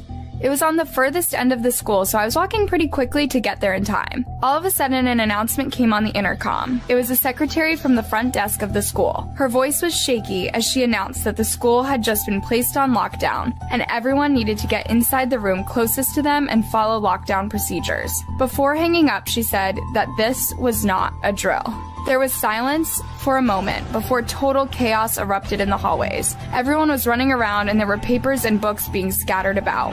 I was nearly to the art room at this point, so I ended up just sprinting there. When I got there, the room was bustling with people running in all different directions. After letting a few more people into the room, the teacher decided to close the door and lock it. We turned off the lights and then all gathered in the back of the classroom where we wouldn't be visible from the window in the door. It was almost completely silent in the room despite there being at least 30 people in there. I was doing my best not to expect the worst. Maybe this was just a false alarm. The teacher got a notification on her phone and we watched as her eyes grew wide as she read it. In a hushed voice, she informed us that there had been a murder in a neighborhood down the road from the school, and the police had reason to think the suspect was hiding somewhere nearby, possibly in the school. I couldn't believe what was happening. This seemed like something from a horror movie. One of the younger girls in the class was so scared that she was crying and shaking, and a few other kids were trying to comfort her. Because I was sitting close to the supply closet, the teacher asked me to go in the closet and grab a blanket. The supply closet was a very spacious walk-in closet with rows of shelves on either side. I scanned the shelves looking for a blanket when all of a sudden I noticed something strange. In the back corner of the closet were long pieces of fabric hanging up that were used for sewing projects. Behind the fabric, I saw a pair of dirty shoes. Someone was hiding back there. I wondered why they weren't with the rest of the class when all of a sudden it hit me. Was that the murder suspect? My heart was beating like crazy. I knew the best thing I could do was pretend I didn't know the person was there. Trying to appear as calm as possible, I grabbed the blanket before turning off the lights in the closet and shutting the door. I handed the blanket to the girl before going up to the teacher and whispering to her what I had seen. I knew if the other students found out what I had seen, there would be a panic and that would not end well. I could see the fear in the teacher's eyes, but she said nothing, just picked up her phone and sent a message to the front desk. 10 minutes of silence went by before the teacher got another notification. She then stood up and told us that she had been told that we needed to walk calmly out of the classroom and go to the middle school across the street until the school was cleared. We did as we were told. Part of me was sure that the suspect was going to chase after us, but the closet door remained shut. Once we were out of the school, we began running at a full-on sprint until we reached the middle school. We stayed there for hours until our parents were eventually able to come pick us up. On the news that night, we found out that the SWAT team came to the school and was able to capture the suspect without anyone getting hurt. A shiver goes down my spine anytime I go into the closet, even now. One day I was walking to math class and one of my friends stopped me to ask if I was ready for the test we had that day. I told her I was confused because I thought the test wasn't until next week. She insisted that it was today, and she said she had been up all night studying for it. My heart sank. The test was a huge part of my grade and I wasn't prepared for it at all. I was so panicked that I told my friend to tell the teacher I was sick and I was going to hide in the bathroom. She told me she would. I quickly ducked into the nearest bathroom and went into the last stall, preparing to spend the next hour on my phone. I was hanging my backpack up on the hook on the stall door when all of a sudden an announcement came through on the intercom. It was the school principal. He said that the school was now under lockdown and that this was an emergency. Everyone was to get to the nearest classroom and follow lockdown procedures. At first, I assumed this was a drill until all the lights went out, leaving me in pitch darkness. This had never happened in any of our drills before. Was there actually a real emergency? I frantically texted my friend from math class and asked her if she knew what was going on. She texted me back right away and said that a male student had been seen threatening another male student over a knife. It was supposedly an argument over a girl, but the rumor was that the guy was completely deranged and there was no telling who he might hurt. I had little to no protection, so I was terrified. I climbed up on the toilet seat so no one would be able to see my feet, and I tried to stay as quiet as possible. Several minutes went by before I heard footsteps enter the bathroom. It was someone crying, but I couldn't figure out if it was a boy or a girl. They entered the stall next to me and closed the door. I heard something metal fall on the floor, and I looked down to see the point of a long silver knife. I don't know what went through my mind at that moment, but my sheer panic caused me to make a run for it. I unlocked the stall door and started sprinting through the hallways. I kept running until I got out of the school, my arms in the air as I came face to face with an army of police officers. After they patted me down, I explained exactly where the suspect was. Luckily, they were able to catch the guy without anyone getting hurt. It turned out that the guy didn't end up stabbing anyone, he just threatened him. He did, of course, still get into plenty of legal trouble, and he hasn't been back at school since. When I was a sophomore in high school, I was sitting next to my best friend Kayla in geometry. The teacher had finished the rest of the lesson and was giving us the rest of class time to get a head start on homework. Kayla was trying to explain to me a problem I didn't understand when all of a sudden we were interrupted by the intercom. There was an announcement that we were under an active lockdown and everyone needed to shelter in place immediately. We asked the teacher if she had been warned that we were going to have a drill, and she told us no. The teachers are always warned about lockdown drills, so this was when we realized this could actually be a serious thing. The teacher locked the door and turned off the lights. Then we began working together to push our heavy metal desks up against the door so that no one could get in.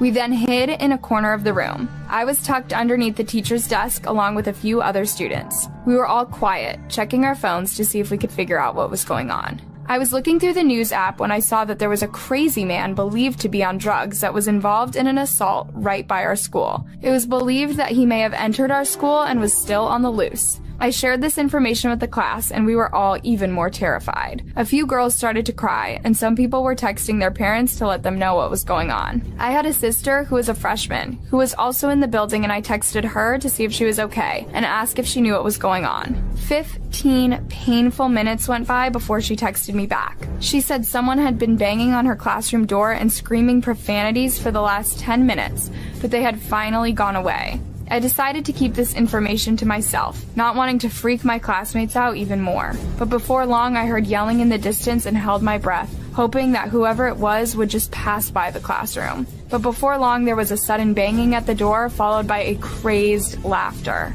The man began taunting us, telling us that he had a gun, and there was no point in hiding because he was going to get us. We were horrified, but did our best to stay quiet. Our teacher was on the phone with 911, giving them a whispered update of what was happening. Suddenly, there was a loud gunshot from the hallway, causing several of us to cry out loudly. The man outside laughed even harder. There were shouts from further down the hallway, and I understood to be police officers. They demanded the man drop his weapon. After several requests, they tased him, and I heard him screaming like crazy. Around 30 more minutes went by before we were finally told that the school had been cleared, the man had been taken into custody, and we were free to go. From the time I was a junior in high school until my freshman year of college, I used to work at Target. My job that I had was a cart attendant, which means I would walk around the parking lot and bring carts back into the store. I did some other stuff too, but that was basically it. It was a busy Target that I worked at with 2 entrances, so I would always be busy, especially on weekends. On one night, it was a weekday, and it had gotten pretty quiet. I was working a closing shift, which went until 10 p.m., and typically the last hour and a half or so would be really quiet. I was inside doing a restroom check, which was another one of my responsibilities, and then I refilled some of the shopping baskets inside the store. When I was done with those things, it was just about 10, so I went back out to the parking lot for one last time to collect all the remaining carts and bring them in. There really weren't many at all, maybe 10 total carts, but they were spread out across the entire parking lot that we had. I went out and got them all, and as I was in the far back corner of the parking lot, I noticed there was one last cart in the way back. It was literally the very far back corner, and it was pretty far away from the store. I started to walk over to it, and noticed that there was one car parked close by. The parking lot was almost completely empty, besides the 20 or so cars that belonged to employees that were all parked in the back middle. This one was farther away, and I didn't think anything of this particular car until I realized that there seemed to be somebody in the driver's seat. I saw this as I was getting closer. The car was a sort of dark SUV that was relatively big, but I'm not much of a car expert, so beyond that I'm not sure. I had to walk right in front of the car to get the cart, and as I passed by the front of the car, I saw the lights suddenly turn on. I was a little spooked at first by this, but then I just got the cart and started walking back. I glanced over to the car and noticed that the driver was staring at me with a really angry look on his face. I thought this was pretty awkward, and I walked pretty quickly back to the store and put the carts away. I don't know why the guy would be mad at me, but from there, I clocked out of work, then left the store and walked to my car. I always pretty much parked in the same spot in the back middle of the parking lot. When I was approaching my car though, I now noticed that the car that I had just seen a few minutes earlier was parked directly next to me. This was sort of strange, and I did my best to ignore it and got inside my car. I then started it up and left as quickly as I could, because I didn't want another awkward moment with the guy. But as soon as I did, the car left as well. It didn't take long for me to realize that I was being followed by this guy. Every turn that I made, the car behind me would make as well. As I got close to home and had to take the exit from the highway, the car did the same. I didn't want to go straight home, so instead of turning on my street, I kept going, and then I went into another residential neighborhood and I planned to just drive around.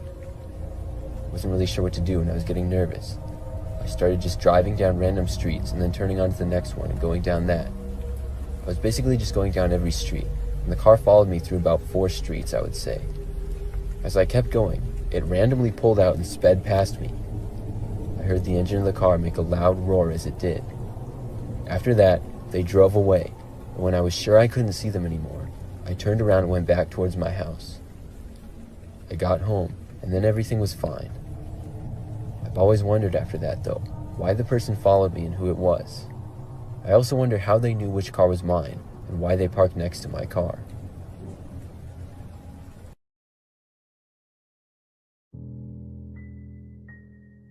The very first night of my job as a pizza delivery guy turned out to be something that you would only expect to happen in movies. The incident gave me sleepless nights, and I remember suffering from sleep paralysis thereafter. It was in February. We were nearing our closing time. The other delivery guy who would normally stay until closing time had left early that day for whatever reason. I remember him mentioning some personal, unavoidable problem. All of a sudden, the phone on the counter rang. It was past midnight, and we didn't think it was strange for someone to call at this hour for pizza, probably midnight cravings. But then it hit me. I was going to be the one to deliver it. The manager had received the call and gave me the address the caller had mentioned. I looked back at him with a frustrated look and he shrugged. I had no choice. The manager said I better be quick as he would have to wait till I came back. The chef handed the pizza to me with a frown, and I could clearly read the annoyance on his face. I didn't recognize the place and the address at first, but I was accustomed to delivering to addresses I had not heard of before. This particular address was difficult to find. After a lot of hassle, I found the house at the town outskirts. It was the last house in a row of houses opposite a long stretch of thicket. Forests have often freaked me out, so I decided to make it quick and get back as soon as possible. When I neared the house, I observed the front door to be ajar. Strange. I rang the doorbell repeatedly, but no one answered. Suddenly, a gust of wind threw open the front door even more, and I was able to make out the interiors of the drawing room. Brightly lit with all the lights on and completely empty. I entered anyway and called out for someone. No sound but a low, pleasant music playing from the cassette player on the cabinet beside me. It was so eerily silent with that music in the background that I started freaking out. I could hear my own breathing. Only then, from behind the door in the far corner, did I hear a sound. I headed towards that room. Shouldn't have. When I opened the door, I was expecting the caller, but I got the nightmare of my life. It was a person, all right, but dead. Almost. The corpse was lying on the bed in a pool of blood. Its abdomen was tore open, and the eyes directly looking at me. I wanted to throw up. In a split second, I was out of the house, not caring about who it was, or who did that, or the cold pizza in the box. I ran for my life, just before pausing in horror at a face staring from behind the door of the same room where I had just been. It was a man, showing only his head from behind the door, with a sickening smile on its face. I had been in the same room with that man for a minute or so. This was enough for me. I stepped on the gas and sped to my shop, throwing the pizza at my clueless manager, and from there to my home, where I laid for 4 days with a high fever. I quit my job thereafter. But what struck me afterwards was that no other houses except that cursed home had their lights on. It was like all of them were abandoned. I shrugged off that feeling at the time, but now as I come to think of that, I shudder. What was that place?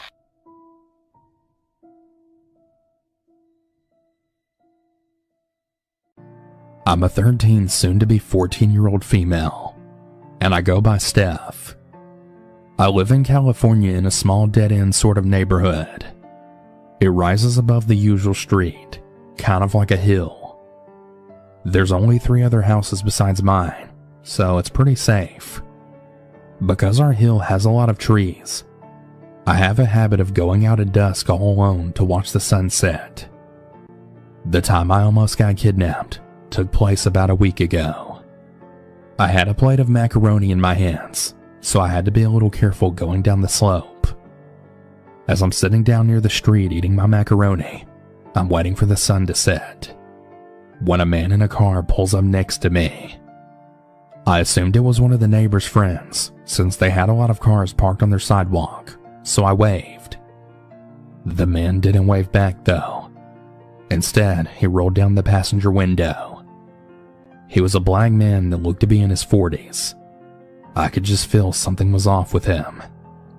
I'm a very paranoid person, and 99% of the time my instincts are right. He then beckoned me to approach the car.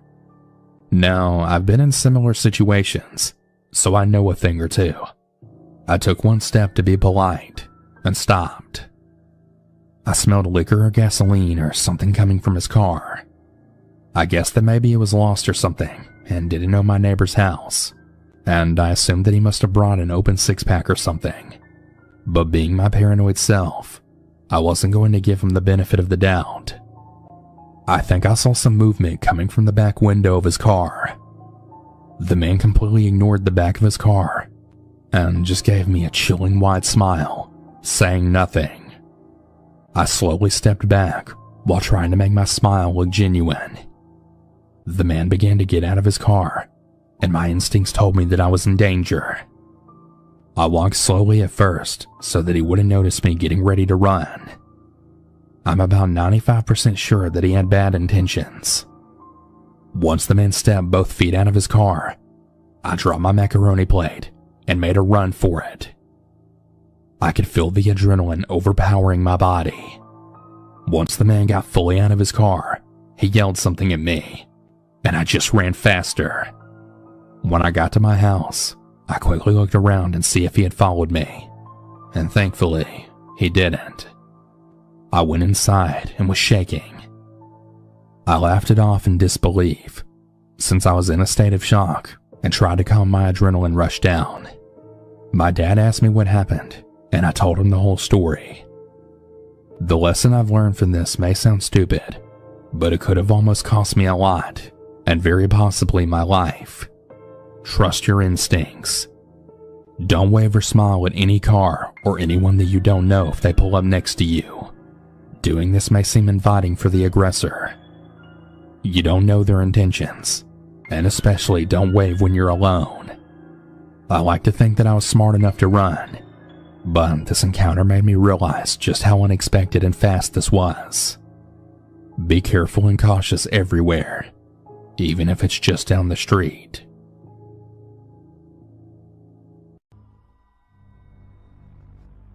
First, a little background information. I worked the night shift at a local gas station when I was 19. I was the only employee in the store, as usual. On Christmas Eve, I had to work the overnight, 10 p.m. into 6 a.m. into Christmas Day. It was a normal night, no customers, and my cleaning was almost finished. I had just got done eating and decided to go out for a smoke when I hear someone walking towards the store in the distance. Now, this was nothing out of the ordinary until the person gets to the pumps and I can actually see them. It was a male, about 5'9" and somewhat thin. He was wearing a dark hoodie, jeans, and was carrying a gift bag. As he got closer though, I noticed that he was bleeding from his forehead. As he approached me, I asked if he was okay and if he needed any help. I noticed that the bag was empty, which should have been my first red flag. The guy looked me in the eyes, looking dead inside, and said, "You want to help? Then don't call the fucking cops." I agreed and told him that there was a first aid kit inside and that I'd be happy to help him with his wound. Crazy, I know, but I was just trying to be nice to him since he was someone who could be a threat to me. We went inside the store and I got the first aid kit. As I pulled out the stuff for him to clean himself up with, he said he needed to use the restroom and once again told me not to call the cops. I told myself that if he wasn't out of the bathroom within a reasonable amount of time, I was going to call the police. He didn't come out, so I went outside and called. The dispatcher told me to stay out of the store and find somewhere safe to be until the officers arrived. I stood at the side of the store where he wouldn't be able to see me, but I could see if he came out of the bathroom. He never came out. The police arrived and asked where he was. I pointed and they went in. Just as they got to the door, he opened it and tried to lunge at one of the officers. They tackled him, threw a knife that he was holding, and promptly arrested him. As they were walking him out of the store, he told me that I was lucky that the police got there when they did, and that he'd see me again soon. I was a little shook by that. One of the officers came to take my statement after the other took the guy away. I told the officer what had all happened, and then I asked something I really wish I didn't know the answer to. What was he doing in the bathroom? The officer told me that it was a good thing that I called when I did, because the guy had shot up some heroin in the bathroom, then was going to come out with a knife, stab me, and run with what money was in the register. That's what the bag was for. This guy had a lot of problems and a lot of anger inside of him. The reason he was so angry was also the reason his head was bleeding. He owed his dealer money and got beat because of it. His solution to the problem was robbing the store. The officer told me if I didn't call when I did, I'd either be critically wounded or dead because he wasn't going to allow me to stand between him and that money. I hope I never see that crazy drug addict who wanted to kill me to free himself of debt again. A few years back, I was working the second shift at Colonial Williamsburg. I had started at around 1 p.m., but sometimes wouldn't finish until later on at night. Colonial Williamsburg is what they call a living history museum, and it's basically that they kept a part of the city super old, so it's like stepping back in a time machine without any of the paradoxical dangers, so to speak. I used to work there on the weekends when I was in high school, so I was pretty low down the chain, and it was my job to turn off the lights of the governor's mansion and a few other places at the end of the night. This one night, I had just clocked out and was walking to my car when my boss called me and said that I had missed a light. I was still kind of new at the time, and the idea of burning down the Colonial Quarter was just about the most awful thing I could think of, so I apologized a bunch and headed back to correct my mistake. Sure enough, a light way up in the attic was visibly on from outside. I facepalmed super hard, head up there to the attic via the little ladder thing, but once I get up there, there's no lit candles at all. I start applying any and all logic, thinking the light we saw must have been a reflection from somewhere, and besides, it's no big deal. I'm just happy I didn't actually leave a candle on to potentially burn down one of my favorite places in the entire world. So, I shrug it off, head back down the ladder, and re-begin the walk to my car. But yet again, as I'm walking, I feel my phone vibrating in my pocket, and once again, it's my boss asking if I'm actually going to do my job properly. I immediately text back that I did, and get an incoming call in response. He actually seemed super angry, saying, like, "Why are you lying to me? Do you think I'm dumb?" And a small argument unfolded before I turned around and saw that, sure enough, there was a light back on in the window of the old attic. That's when I realized something wasn't quite right, and I calmly asked my boss to meet me outside so we could both make sure the candle was put out properly, together. I'd been a diligent worker for the few weeks I'd been there, but I could tell just from this that my boss thought I was crazy, dumb, or both. I mean, I'd be thinking the same thing. Who can't put out a simple candle? But as I wanted him to see, there was much more at play than that. So I meet him outside, and once we've established that A, no one is playing a prank, and that B, I obviously wouldn't just lie to him, we head over to the house with a lit candle in the loft. As we approach, each of us agrees that we can both see a lit candle up in the window, and by now my boss is past thinking I'm dumb and probably just curious to see what it was talking about. But lo and behold, when we head up into the attic, there's no lit candle. And I made sure to make sure that my boss goes up first so he couldn't accuse me of just snuffing it out like I'm gaslighting him or something.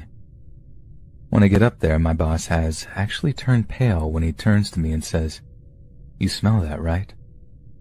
And sure enough, the distinct odor of a burnt candle could be smelled, and the wick of the candle was still warm and sooty.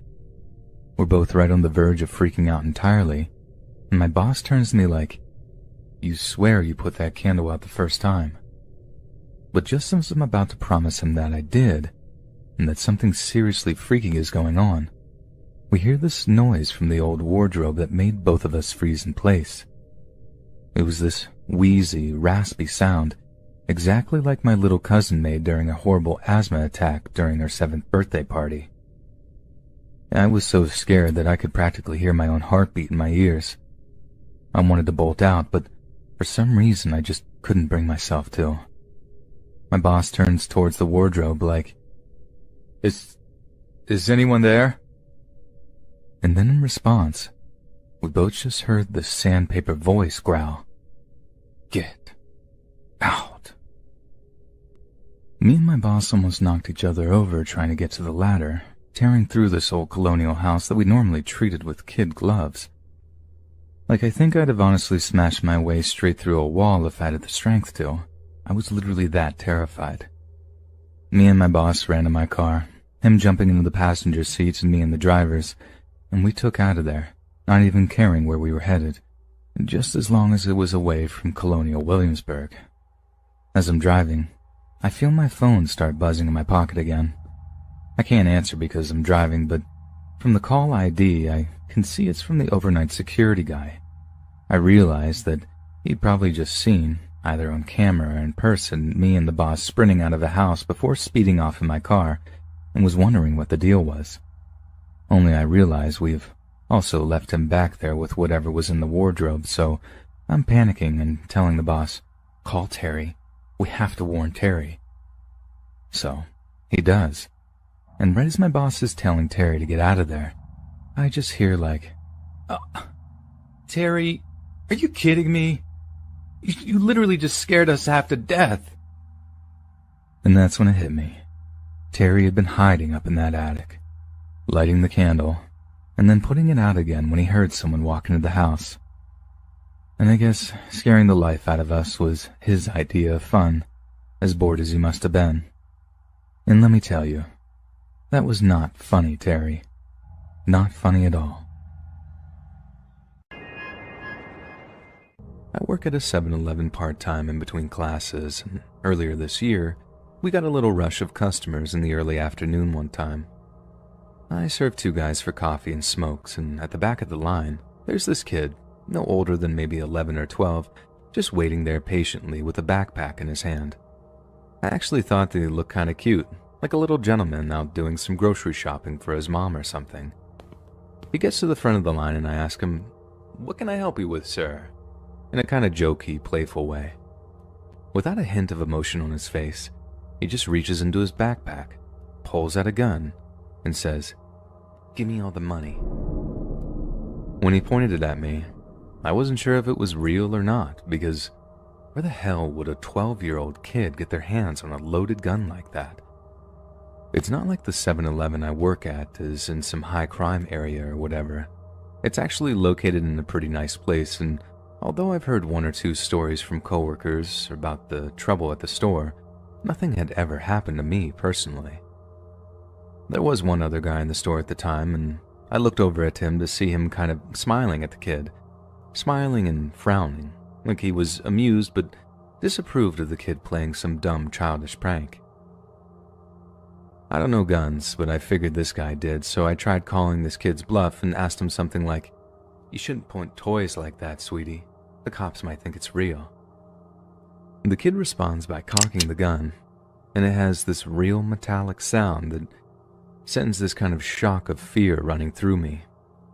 I didn't know of any toy guns that made such a realistic sound, and as if to illustrate that he wasn't joking around, the kid pointed the gun in the air, actually fired a shot that went right over my head. After my ears got done ringing, and I came to, I heard "Give me all the money" in the same monotone, emotionless way, and I didn't hesitate in doing what he asked. I put as much cash as I could onto the countertop, then watched him fill his backpack with it before he just walked out of the store. I think the thing that scared me so much about it was that the kid just didn't seem to realize the gravity of the situation. He definitely seemed like he had something missing about him, like he didn't understand that he could have actually killed someone over whatever dumb thing he wanted to buy with that money, be it video games or candy or whatever it was. At least a grown-up armed robber understands that a gun is just a means of getting what he wanted, and it's not a good idea to fire it or whatever, just in case they accidentally shoot someone in the face. I get the feeling that even if I'd even tried to resist or tell the kid no, he'd have just shot me, because it's what he assumed he should do. It's almost surreal to me how the closest I've ever come to death is at the hands of a child, someone who should have been so innocent and carefree and full of love, but instead just felt nothing. This story takes place one late night as I was doing my grocery shopping. I would often go shopping late at night after work, and I liked it because my local grocery store was always still open, and it was never very busy at that hour, so I could get all the things I needed in a short time. One night after work, I was shopping for some groceries and happened to be going down the soda aisle. As I reached the end of it, I noticed something on the bottom shelf. It appeared to be a Polaroid photograph. I just found it strange for one to be in a store on the shelf, and I curiously picked it up. It was a picture of a house, and it had no writing on it in the lower area where people typically wrote. I was about to put it back on the lower shelf when I noticed something. The house looked a lot like mine. I took a really good and long look at the photo for a while, and the house in it looked just about identical to my house. I found this really strange, and ended up putting the photo back, then finished my shopping and went home. A few days later, though, I was walking outside to leave for work when I noticed something on the ground. It was another Polaroid picture. I picked it up and saw that this was seemingly the same picture from the grocery store. It was the same one of my house. I knew I had left it in the grocery store the other night, and I was now really weirded out by this. I took the photo with me and left for work. When I was done for the day and on the way home, I had to stop at the grocery store once again. I bought some frozen pizzas and a few vegetables and was making my way over to the pasta. The store once again was rather quiet as it was almost 11 p.m. As I was walking, I suddenly saw something as I passed from one aisle to the next. There was a man about 40 feet away from me with a camera pointed directly at me. I couldn't see his face as it was covered by the camera, but I could see he was wearing a black jacket. Just when he saw me, he ducked back behind another aisle. No doubt this was the man who had taken the photo of my house, but what did he want from me? I walked over to the aisle where the man was, but he was now gone. I walked around for a while, all over the store, trying to find the man, but I never did. I finished my shopping and went back home. After that, I never found any more pictures or saw the man again. I still wonder about him to this day. I was dating this one girl, a long-distance relationship.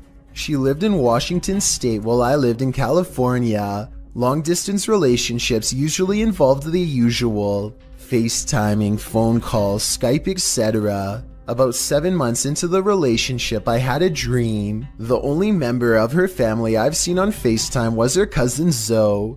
In the dream, I was watching over her while she played in a bouncy house. Suddenly, she stopped and pointed. I looked into the direction she pointed. There was an old male, so old that gravity took a toll on his wrinkly skin. I locked eyes with him and I felt his piercing blue eyes freeze my body in place. He raised his hand from the resting place on his rocking chair. He pointed at me. His mouth opened wide as a sharp screeching noise came out of him. I woke up in a cold sweat, texting my girlfriend telling her the dream. She was shocked. She texted back, "You saw Grandpa?"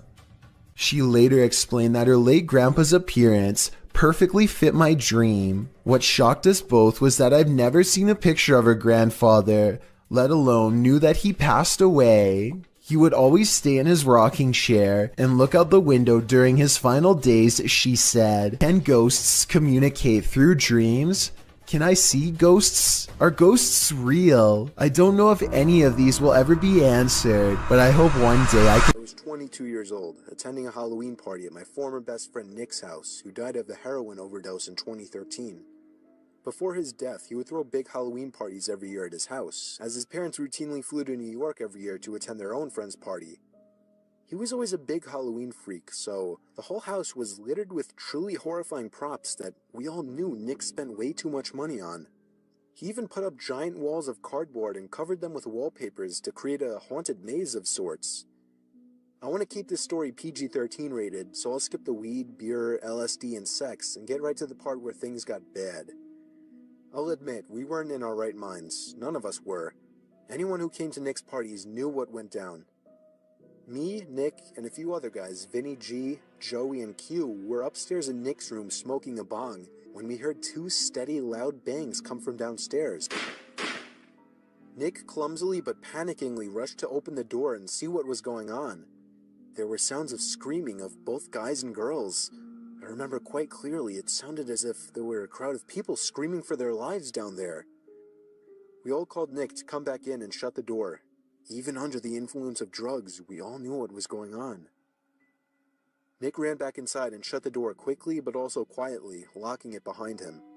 He turned to us and had on the facial expression of someone who had just witnessed murder.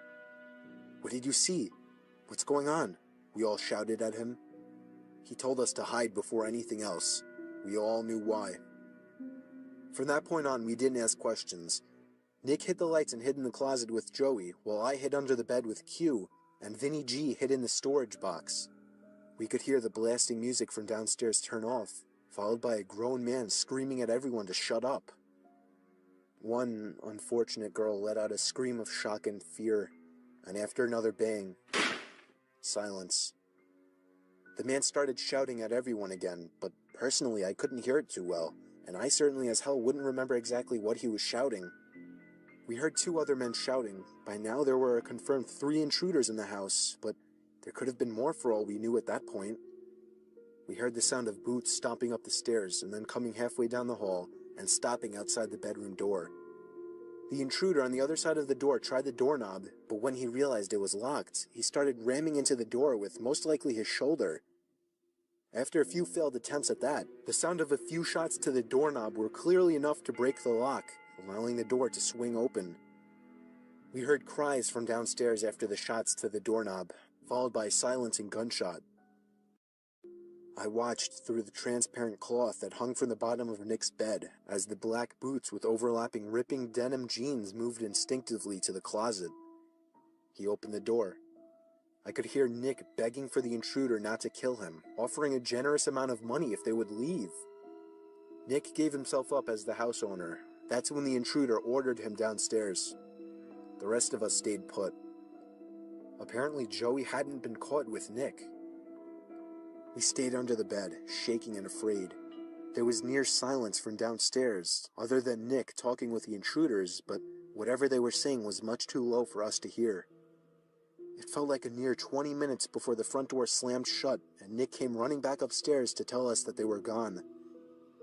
I think the most horrifying moment of my life was when I stepped downstairs back into the living room and saw the 2 dead bodies laying lifelessly on the ground. Holes in their heads spewing out blood. Jen and Robbie, 2 good friends that I still miss. I'll spare you the details of what happened when the police arrived, but despite the fact that the house smelled like a marijuana greenhouse, the police were more interested in finding out who the masked men were that killed 2 innocent college students. Oh yeah, Nicky told the 4 of us who were hiding in his room that there were 4 intruders in total, all wearing fedoras, masks, coats, and gloves. They demanded $100,000 in cash, and when Nick could not provide it, they demanded he fill their empty sack with his most valued possessions.